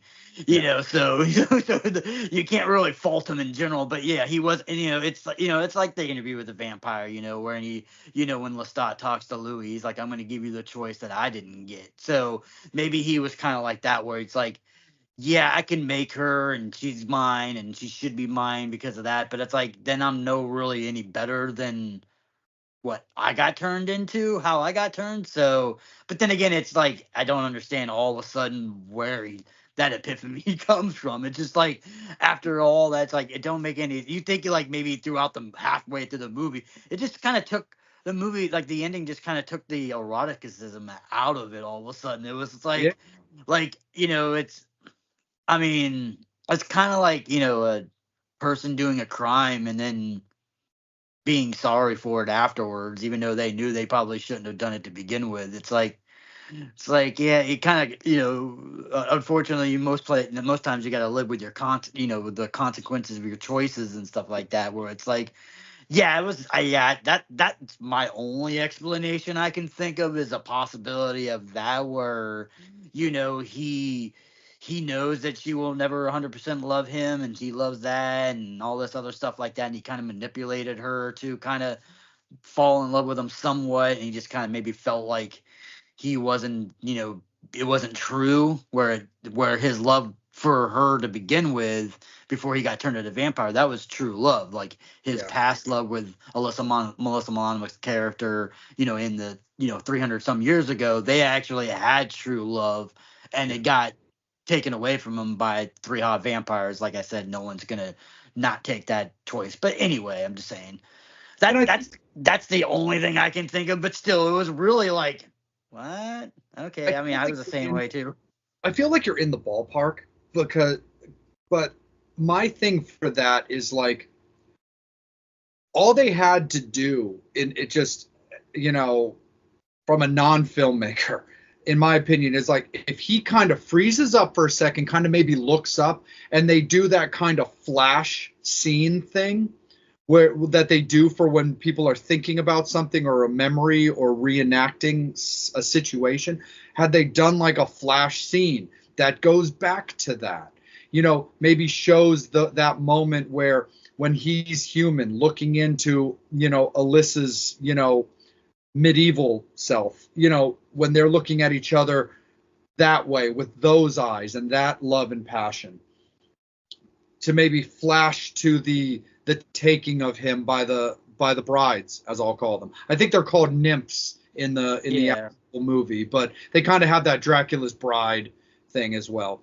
But like the brides, nymphs take them, and then flash to maybe a scene of Alyssa modern day looking at her real boyfriend. Then I probably would be more like, okay, that kind of sucks. We don't get to see Alyssa being done in by the vampire, and we don't get that like Alyssa Milano version of like Gina Davis in like Transylvania 65000 kind of thing. Like, oh man, I mean Alyssa's beautiful enough, in this movie, obviously, but man, I wouldn't hate to see that vampire version, to be honest. Um, we're just kind of robbed of that. And again, yeah, had they added in, a 10-second scene of flash to flash to flash, ultimately showing maybe why he didn't follow through, that would have worked for me. That would have made sense. Again, I don't necessarily have to have liked it. It would have been a matter of how they did the scene. But just as is, I felt so confused and felt just so kind of robbed and was like, fuck this pussy. Like, get out of my culture. Go away. So anyway, yeah, dude, it was just bizarre. And it's not gonna, the movie's gonna get scored what it gets scored, and the ending isn't really gonna change anything, but it is definitely gonna keep the score at what it is, as opposed to maybe giving it another half a point or point had they done something cool or proper, visually at the end. yeah. That's just kind of the way it is. But obituaries, my friend, The Devil's Choice, Embrace of the Vampire. How do you see it, my friend? I mean, like I said, I mean, this movie is not going to get a high score. It's not the greatest thing. I mean, it will give it. I mean, I can give it a little bit of bonus points, I guess, somewhat. I guess for having a sequel, I wouldn't really consider that as bad as this one. That might be. The sequel to this is even worse. but uh but yeah, I mean like I said, I mean this movie isn't for anything. I mean, this movie is for children who were adolescents in the 90s, who didn't have act, at the 90s, during this part of the this came out in 1995, so the internet was still very new. So you couldn't really go online and go on YouTube and YouPorn and Pornhub and all this other stuff like that. You didn't, unless you had like an older brother or a father that was a perv that had some porn that you can kind of stash away or watch or video. You had to watch movies like this. And, like I said, I mean, growing up, you were like, ooh, Melissa Milano. I thought she was hot when I was a kid. She was a hot kid. Okay, now she's an adult and she's gonna get naked in this movie. Fuck yeah, let's watch this movie. And then you watch the movie and you see some boobs. You're like, hell yeah, boobs. Then you get to see her naked. And you're like, hell yeah, she's naked. You're like 16 minutes in. You're like, hell yeah, I get to see her naked. Hell yeah, I get to see a scene where she's kind of lesbian out a little bit. Hell yeah. And then the rest of the movie, you're like, this is fucking stupid. You literally I mean, in all honesty, you can stop watching this movie after after the quote unquote lesbian scene with the photographer. There's no real reason other than see it. I mean, you are gonna miss out the Jennifer Tilly scene, but you're really not getting any Jennifer Tilly body. You're seeing her sitting there. You get her Jennifer Tilly's boobs, which is always nice to see the cleavage. But I mean, if she was naked in the movie, I would say, okay, fast forward through everything until you get to that bar scene, then watch that scene. But unfortunately, I would have liked to, I would have loved to have added, Jennifer Tilly into that mix. Maybe, try to convince her with Jennifer Tilly getting naked and her and Alyssa Milano getting naked. Maybe we get some Bound kind of stuff with like she did in Gina Davis, but that didn't happen. So, like I said, unfortunately, after watching this movie, after 20 minutes of watching this movie, you can basically just stop watching it. I mean, unless you're into these kind of movies, and then you can continue watching it. But yeah, in general, this movie it's. I mean, like I said, in general, this movie I would probably give a 3, Yeah. just because of just I mean, and then maybe give it a 4 because it does have, bump it up to a 4 because of the vampire aspect of it was cool. I love the fact that they went back and they actually did their homework as far as the lore and all the stuff like that. It wasn't kind of like, oh, we're gonna make a vampire movie, but we don't know shit about vampires, and we're gonna put stuff in that it's not even anything remotely true about vampires, like sparkling in the fucking sun kind of shit. But that's beside the point. That's another discussion. So I'll give that, give it a 4 for that. And then, like I said, with Alyssa Milano being naked, that bumps it up to a 5. But that's about as high as I can give it. Is a 5.0. No, absolutely, and 5 is what I'll give it as well, because I'll meet in the middle for it, because the fact of the matter is, it's I talk at nauseum about it, but I'm very passionate about my fields of research on history, and it really did try, and I can appreciate that. It's just, it just is what it is, though. It just, call it budget, call it kind of whatever you want. Maybe call it the fact that, you get these movies directed by people that also aren't members of that community. And don't get me wrong, that's not me saying that a person who doesn't live a vampiric lifestyle, or a person who doesn't, dress like Marilyn Manson, has no business in directing a vampire movie. I'm not saying that at all.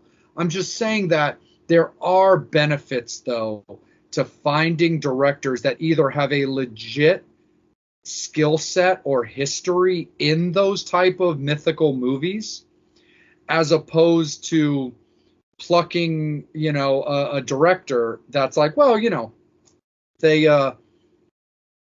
it's Alyssa Milano. So you want to direct this movie? Fuck yeah. All right, well, try to do some studying up on vampirism. It's just kind of one of those. But yeah, like I'd be wrong in bashing it down to a 3.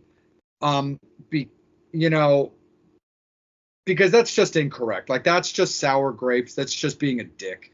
And the fact of the matter that there is a 2013 remake of this movie is ultimately pretty funny as well. But it just is what it is. So I think a 5.0, like a 5 is solid for the obituaries because again, the effort is there and the cast is good. I mean, and their performances aren't bad. Like the actual performances of the cast, they really aren't bad. It just is what it is when you've got a movie being written a certain way, designed a certain way, you're being told to perform a certain way, and you're still giving it your all, but it's not going to transcribe. And again, not to overly beat a dead vampire, but fuck that ending. So a 5 is the way that it's going to be there, Fangs and Infernos. 5.0 for Embrace of the Vampire, starring Alyssa Milano. Now, oh man, have Devil and I been looking forward to this. So here is the thing. Let's just get straight up to the verbal lynching of its counterpart. Now, Embrace of the Vampire is going to win this showdown for the record, Fangs. It's just the way it's going to be. Now, getting back to what Devil and I were talking about at the start.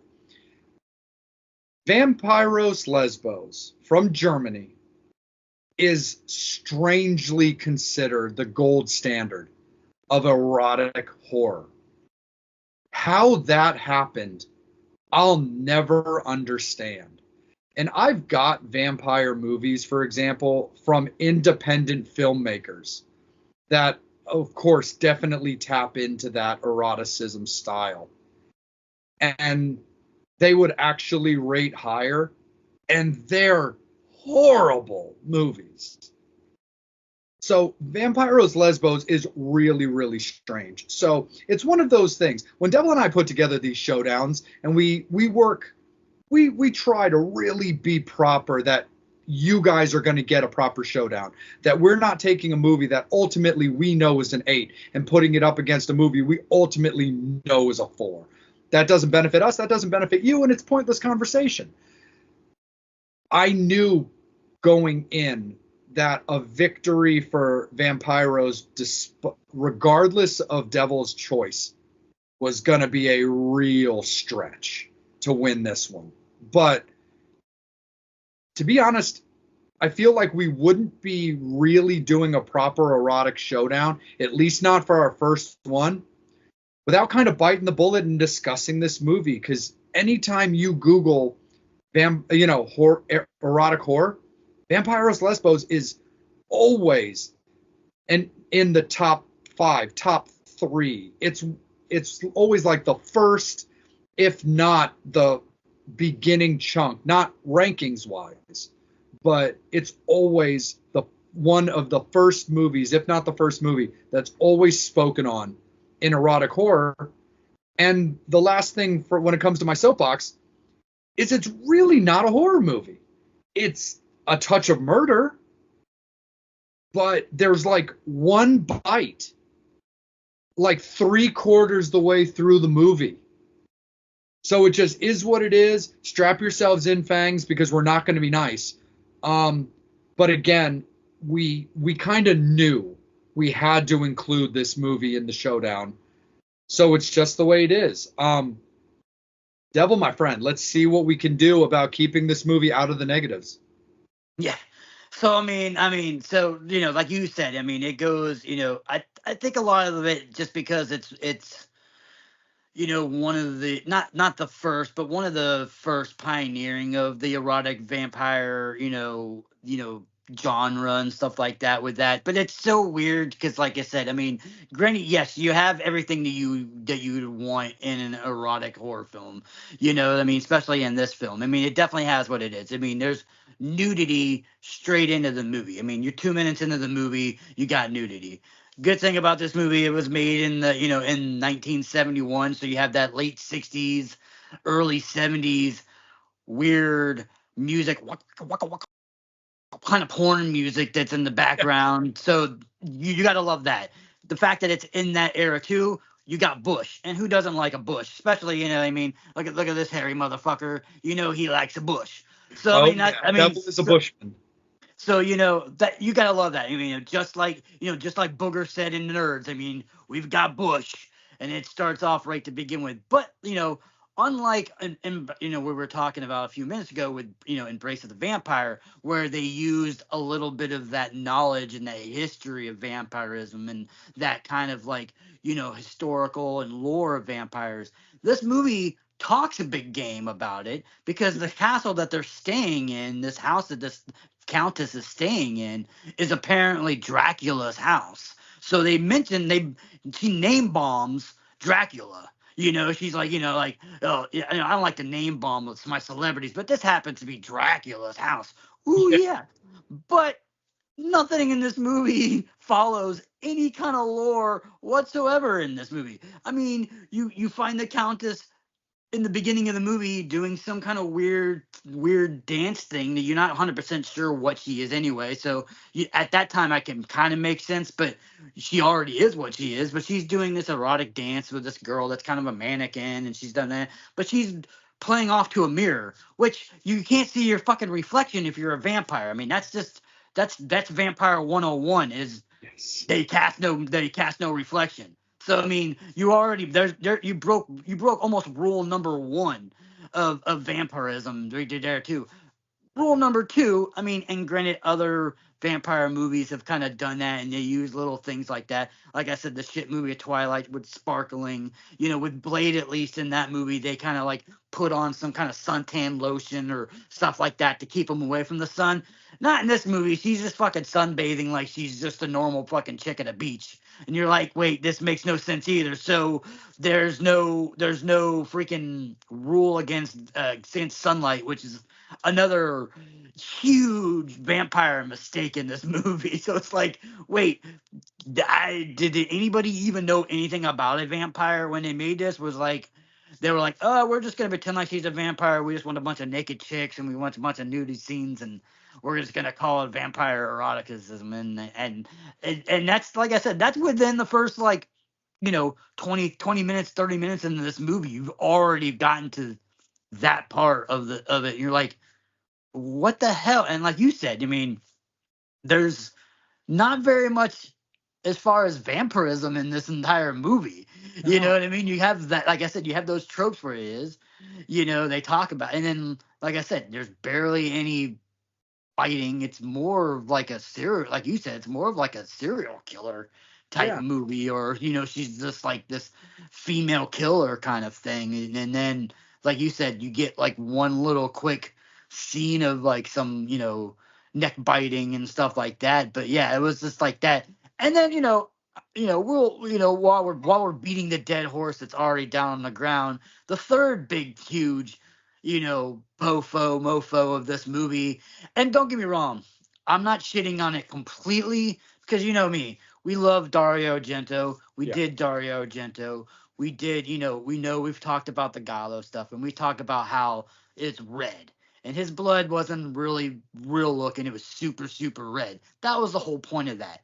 Yeah. So I don't really hate the red in this, but it was more like paint. It looked like just straight up fucking paint that they got from a freaking hardware store that they just dripped on everything. Like, it was, like I said, the redness of Dario's is red, but it's still it was super red, but you could at least make it looked like it was still bloodish. It was just super redder than what it should be. This just looked like paint. There's that one scene where the first real blood exposure of the girl just kind of against the wall with blood coming down her forehead. And it legitimately, it's why, you make the paint reference. It literally looks like, if you've ever, like, tried to paint something like a canvas and you get a piece of like dry paint just in your stroke and you see the chunk or like the bit, it's like right there in her forehead, like while the blood's term used loosely, Yeah.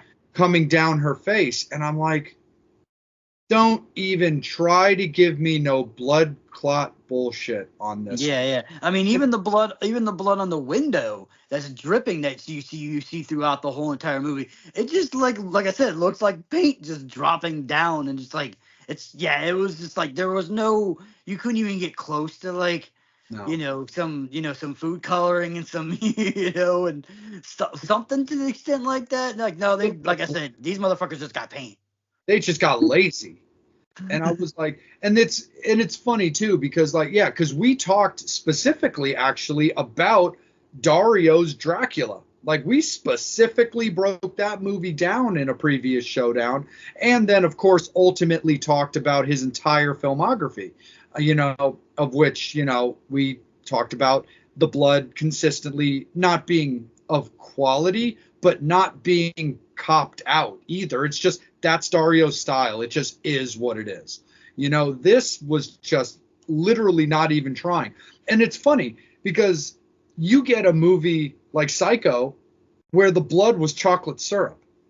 But there's one very, very important piece of that made it irrelevant.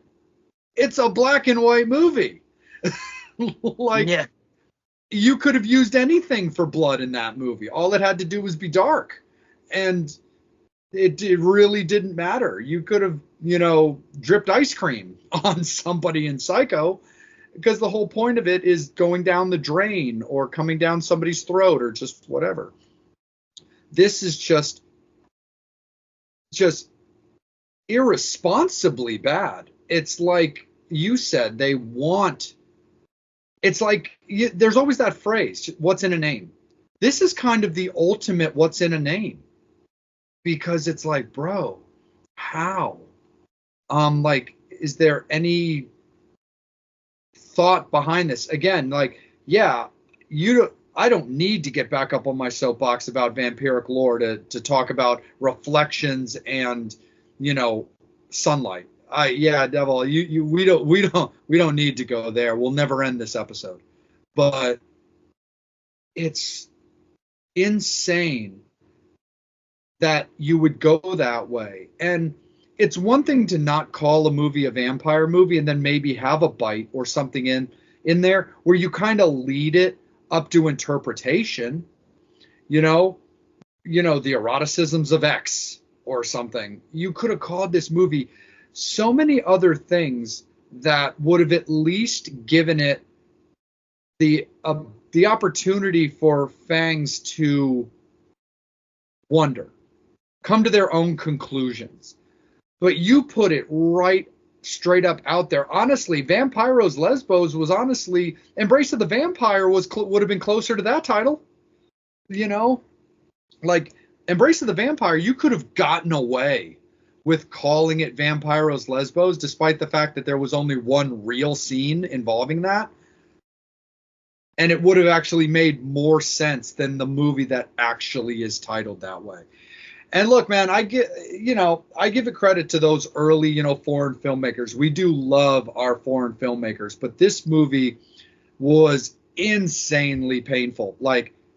And I mean, I got through it, and that's all I can really say when it comes to getting through it. But it was definitely a struggle. It's incredibly hard to not want to pick up your phone or just start another activity and turn it into background noise, but it just kind of is what it is. And also, unfortunately, it's the only real movie that, one of the actresses is even really, associated with, because, we lost Soledad before the movie was actually released. Yeah. I mean, like I said, to me, I mean, if I was gonna make this movie, it's it came out in 1971. So let's say we're making this movie in 1969, 1970. I'm like, okay, I'm gonna make a vampire lesbo movie. Okay, first thing we need in that thing is lesbos. We need women that are willing to do lesbian activities. Okay, you have that in this movie. They're definitely the lesbos part of this movie. There's no denying that in this Yeah. film. I mean, it's definitely a very, even though theoretically I would consider this maybe changing the title to this film, Vampiro Bio, maybe, because they're kind of bi-ish, because the main chick is definitely with a guy, and then she's kind of going in, and even the vampire chick is not very a complete lesbian. It's definitely more bisexual, I would Yeah. imagine, in this movie, more than lesbos or lesbians. But anyway, you got at least the parts of Lesbos. So it's like, okay, now you need the vampire side of it. Okay, you're already good. You're in this kind of cool little castle thingy that you're gonna kind of consider being Dracula's castle. Okay, so let's take some of those early vampire movies. You can talk about the 40s and 50s vampire movies with like Bela Lugosi, or even like the beginning. I mean, I know this is 71, so you start getting into those Hammer Time films and stuff like that. So those haven't really gotten big. But even like the old school vampire movies of like the Universal monsters and stuff like that, you have these female characters that are kind of seductive, and they're seductive. That's the kind of vampire I would have expected in this movie. You could Right. at least made them look more like Dracula's daughters and those Yeah. kind of like vampires. The vampire, the three girls that are going after, in Bram Stoker's Dracula. Even though, like I said, even though that movie was made in the 90s, but that story, the storyline of the female vampires, the going after. So I'm like, you kind of would expect that. It's like everything in this movie, she just seems more like she's a dancer, and she's like a dancer because she's doing this. She's very artistic, so she's doing this artistic kind of interpretation dance and stuff like that. She's definitely got money because she's in this house, and she's like, like I said, even sunning in the tan and all this kind of stuff like that. You can definitely tell she's like, lavish in her ways, her abilities of doing like that. But I'm like, yeah, I mean, that first thing in my mind was like, okay, yeah, granted, yes, you don't want, you're making an erotic film, so you Yeah. don't want them to be the vampires of those old times, where like women were kind of like, even though they were showing a little, but they didn't show very much, because in those times, you couldn't really show much at all. So you just kind of just take that image of what that was, and then just scale the clothes down. So Yeah. literally, you have Dracula's daughters. Watch that movie, see how they look, and just make them naked. There you go. Yeah. There's the vampire female of it, and then there you go. But yet, it's just like this chick that doesn't represent a vampire at all. Even like I said, even if you take away the sun, like we talked, the sun and the mirror and all that stuff like that, it's just she doesn't even act like No. she's a vampire. She acts more like she's like she's almost like what's his name, Bateman, the guy from American Psycho. She's more Patrick like, Bateman. yeah, Yeah. Patrick Bateman. She's more like the female version of him. She's just like this eccentric girl that just wants to kill people. And I mean, you could even have made this more of like a Elizabeth Bathory kind of film, where she Yeah. wasn't really a vampire per se. I mean, there's always those lores about her, but with her bathing in like the female's blood, and you could have even just done that aspect of it. But you put vampiros, lesbo, and vampiros is the first part of that thing, and like they're one, you have one vampire, so where's the vampiros? That would imply plural. And two, yeah, like I said, there's no vampires in that movie. No, like, yeah, it was better off being called something like Vampiros Exploration or something like that. It just would have made more, and again, or Vampire with no O's, like you said, Yeah. exploration kind of a thing, because she's doing more of that. Like, yeah, I'm down for whatever. Whoever can satisfy me, I will take their satisfaction or whatever. I will let them satisfy me. But it's just not. It's just bad execution all the way around. It just wasn't thought out in any way, shape, or form. And again, it's simply crazily bizarre that this movie is considered a staple of erotic horror for really just not being horror, nor should it be a staple of anything. It's more like Yeah. a staple that fell out of the stapler and you never saw it again. Yeah, Like, I mean, like I said, yeah, the only thing you got good going for you in this movie, like I said, is the erotic part of it. yeah. Yes, the actors in this movie were amazing. You have a lot of nudity. The main chick that plays the vampire has got she had a smoking hot ass body. Mhm. The other chick that she invites to and tries to get, she's got, and I like her because she's got that everyday kind of girl body. She's not heavy, but she's got thick in areas. Like she's got a little bit of thickness in her thighs. You can see when she gets naked. Like that part. Let's go swimming. Okay. The one vampire is like wearing a bikini. The other girl's like, fuck it, I'm just gonna go naked in my clothes, start wearing clothes. But like I said, I mean, nobody was really complaining because, like I said, those she was she's a gorgeous woman, so she had a decent body. So it's like that part of it, definitely. I mean, they definitely nailed the eroticism of that. And like I said, they definitely nailed the lesbos part of it. Because like I said, it's got that she's seducing this female, and you could tell this woman is not really into it, but then she starts getting more into it, and it's got that it's the love of these two women together and their flesh and their bodies. So it's like, yeah, I mean, everything in this movie is would have scored a lot higher if this movie would have just been like, you know, lesbos.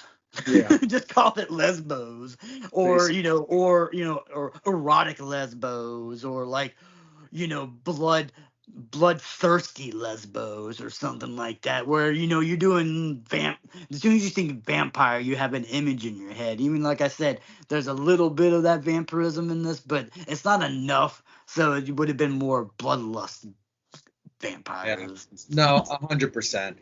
Well, let's steer off the destruction of this movie into the obituaries, man, and let's just slam the coffin door shut, put some nails in it, and call it a day. Here's the thing. I'm giving it a 3. Again, depending on what you score it, of course, we'll adjust as need be. I have a very simple philosophy. I have a very simple standard that if I do make it through a movie, no matter how bad, a 3 is that's the minimum it's going to get for me. Is like, because I did make it through it. It's like I can't call something personally a 1 or a -6 or whatever, regardless of how bad it is, if I'm able to get through the movie. Again, on that same note, though, however, you know, it's one thing to watch a movie and make it through it, even if it's bad, because you're just chilling watching a movie. It's a different thing when you're doing it kind of per assignment. So there's a lot of, there's gray area to it. But just based on my normal parameters for the movie, it's getting a very generous 3 from me due to the fact that I made it through the movie. And maybe there's a small part of me that wants to try to give it the respect, again, of being considered an OG of erotic horror. So I don't want to just be horrifically abusive to it just because technically we can, but I do want to keep a certain amount of professionalism to it in my kind of belief system when it comes to my scoring. So a generous 3 is what I'm giving it on the obituaries due to being able to finish the movie and due to the fact that I want to be respectful of an OG, but you're not getting anything more than that from me. I mean, yeah, I mean, I definitely agree with you. My only thing about giving it a 3 is that if you think about like the movies that we have done so far with 3s, where we, our beloved Easter movie that we Right. did, Rotten Tail, we gave a 3.0. And to be honest, this movie isn't as bad as Rotten Tail is. So I think with that being Rotten Tail being kind of the epitome of 3.0 Fair going, enough. I got to give this at least a 3.5, just because one, it's not as bad as Rotten Tail, and at least in this movie you got some good nudity, and you have that nudity. You got the two girls going at it throughout most of the movie. There's bush and there's titties throughout the movie. So I All right. mean, that right there is willing to give it, like I said, I mean, granted, yes, if we probably would have given Rotten Tail a 2, then I probably would have, or 2.5 maybe, then I probably would have been okay with giving Vampire Lesbos a 3, but if Rotten Tail is the standard of 3.0, then we have to give it at least a 3.5. That's fair, man. You know what? No, I totally get it. And we don't do 0.25s. We all know that, but we're just instantly gonna go there. Like, absolutely. You know, I'm cool with that. Again, it gives a little semblance of extra love to a vampire movie. So I'm down for that as well. But I'm with you on that one. I'm cool with that. And so that's the way we'll definitely give it with that. But don't be fooled, Fangs and Infernos. It's not good. It's not a good movie. For the sake of people who are into film, cinematic history, check it out. Form your own opinion. But that's the way that it is going to be on this episode. So that is how we are officially making it, with a score of 5 to 3.5. Victory goes to the devil in erotic horror, as Embrace of the Vampire frankly stomps out Vampiros Lesbos, but not because it was overall the better fighter. It just had a story that more people can sink their teeth into. So that's the way it's going to be, Fangs and Infernos. Again, victory to the devil for Embrace of the Vampire. As always, so much love, support, and appreciation to our beloved partners and sponsors of the Vampire and Devil podcast. Horns up. Fangs out. Devil, my friend, I think it's time that we spill the tea. Brutalities. Vampire and Devil podcast couldn't be more excited, more humbled to let you all know that we have partnered with very dear friends of ours for a long time in Brutalities. And there's so much great stuff, so many flavors, so much to enjoy, and we're going to talk to you a little bit about it. Isn't that right there, my friend? Oh yeah, we like it hot. Of course the Inferno likes it hot. Do you like the hot tea? Well, you might as well get some Brutality. Yeah, horror movies, puns, rock and roll. Brutality's got it all. Absolutely. When it comes to the vampire, you know that he's going to absolutely gravitate towards that Nosferatu or that Nosferatu brew. Absolutely a favorite of mine. And we got to show a little bit love to, by all means, the biggest franchise in horror right now. That would be Terrifier. So Brutalities has brought you Terrifier. But that's just from the vampire. The devil has some favorites of his own. Oh yeah, do you like the movie Pumpkinhead? Well, how about a little pumpkin bread for your throat holes? And like I said, with the rock and roll fans and the horror fans, Wednesday 13 fans, do you like Wednesday 13 and tea? How about a couple of those? With the Summertime Suicide and a couple other ones too. So if you like Wednesday 13 and you like the tea and you like the Brutalities, go to the website. Absolutely. And so, of course, we like to look out for those that look out for us. We love you, Fangs. We love you, Infernos. But as a courtesy from Brutalities to be bestowed on you, we have that Vampire and Devil coupon code, don't we, my friend? Oh, yeah. You want to save a little dough, little cheddar, maybe buy some more shit? Go on the line, Brutalities, type in Vampire and Devil, and you get 10% off your order. Oh, yeah. Oh, yeah, definitely. So it's getting into the chilly weather. People need to warm their bones. They need to warm what little skin they may or may not have. But Brutalities is the way to get it done. So that's the way it's going to be, because Vampire and Devil said so. Horns up, fangs out for Brutalities. Devil, my friend. Fashion. Things to wear. Possibly faces covered, but more importantly, covering up the bodies. Merch. We have that now. We are very, very excited to announce that Vampire and the Devil have partnered with our friends at Rock and Horror Apparel. They are now taking care of the actual merch, the exclusive merch for the Vampire and Devil podcast, modeled by our very sexy devil right here. Oh, yeah. But we have all kinds of goodies to share with you. Got the hoodies. We got some shirts. We got some tanks coming up. We got some booty shorts. We got all the stuff you want to wear from the Vampire and Devil podcast, thanks to Rock and Horror. Horns up. Fangs out.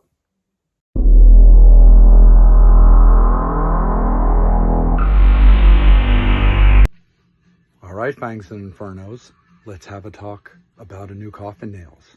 2023's Bloodthirst, starring Vampire and Devil alumnus Costas Mandalore. He plays John Shepard, traditional vampire hunter. He's going after the vampire king and queen, played by Robert Lasardo and Tara Reid. Overall, I really like this movie. It had a very cool Near Dark meets Mad Max feel to it. Traditional conflicts of vampires versus humans. The thing is, both races are actually on the verge of extinction, which I actually really liked, because the vampires had to deal a little bit with the fact that if they turn too many people or kill too many humans, it risks their food source. And the humans, it's an overall very basic concept of, look, survive the vampires. You've got certain humans that try to turn on the vampire hunters because they want to be familiars and they want to be on what they deem to be the winning side ultimately. And then you've got the humans trying to protect themselves by ridding the world of vampires. Overall, I really enjoyed the movie. I thought it was very cool. It also sets up for a sequel that was announced at the end of the movie, where it does say straight up, you know, coming soon, Bloodthirst 2, where it continues on how vampire hunters continue to go after the hierarchy of the vampire king and queen and the people even above them. Overall, like I said, I liked it a lot. It was an enjoyable movie. The acting was good. It did have a budget, so it came across pretty well as a well-shot movie, pretty well edited, and overall very cool. There were holes in the digital effects. You know, some of the blood splatter was a little awkward and weird. The way that they showed, like, the fire coming out of, you know, gunshots coming out of weapons was a little bizarre as well. But overall, it really didn't take too much away from the experience. My only real criticism is, you know how much I'm a purist when it comes to vampiric lore, and I absolutely despised the fact that the vampires could just completely walk around at their leisure in the sunlight. It really did bother me. But overall, I really enjoyed the movie. I'm looking forward to the sequel. I think it's going to be pretty cool. I'm giving this one a very solid 6.5, simply because I do have to take into account certain, like, digital effects weaknesses and things like that. But it's a movie that I look forward to watching again, and I'm looking forward to the sequel. Bloodthirst 2023, 6.5 on Coffin Nails. Ghouls and Fangs, Vampire and the Devil here. We got a little question for you. Devil, there's kind of a triangle, a three-headed monster per se, when it comes to Baltimore, that I don't think people necessarily realize. We've got Edgar Allan Poe, we've got John Waters, but what else do we have? We got the Ouija boards, oh yeah. Absolutely. Starting in Baltimore way back in the day, a lot of people are unfamiliar with William Fuld and Elijah Bond, who patented, and the birth of the Ouija board was right here in Baltimore. Devil and Vampire coming at you from the Witchboard Museum of Baltimore, courtesy of our friend John Kozik, who invited us out to check it out and shoot a little conversation action to let you guys all know. Of course, you've seen on our socials that we have partnered with both museums, and we couldn't be more appreciative to John for that opportunity. So whenever you're here in Baltimore, of course, right attached to the Bazaar Oddity Shop off of the Avenue, you have Witchboard Museum Baltimore. And when you're in Witch City, USA, up in Salem, Massachusetts, that's when you get to visit the Salem Witchboard Museum. Oh yeah, if you want to see some cool stuff, see some cool boards, get some cool history, go see our boy John. Man, that guy is really awesome, man. That dude knows his boards, he knows his history, he's about preserving the society of witch boards and the talking boards and all that goodness. And, you know, we love it. We love the fact that, you know, they were going to bring in this museum here in Baltimore, so all the Baltimore fans or all your East Coast fans or maybe not as far away, going up to Salem, come out to Baltimore and check it out, you know what I mean? Because there's some cool stuff in this museum, and you got to check it out because the devil and the vampire said so. That is facts right there, my friend. Again, absolutely attached to the Bazaar Oddity Shop in the Avenue in Hamden for the Baltimore established Witchboard Museum, or off of Essex Street in Salem, Massachusetts for the Salem Witchboard Museum. Horns up, fangs out.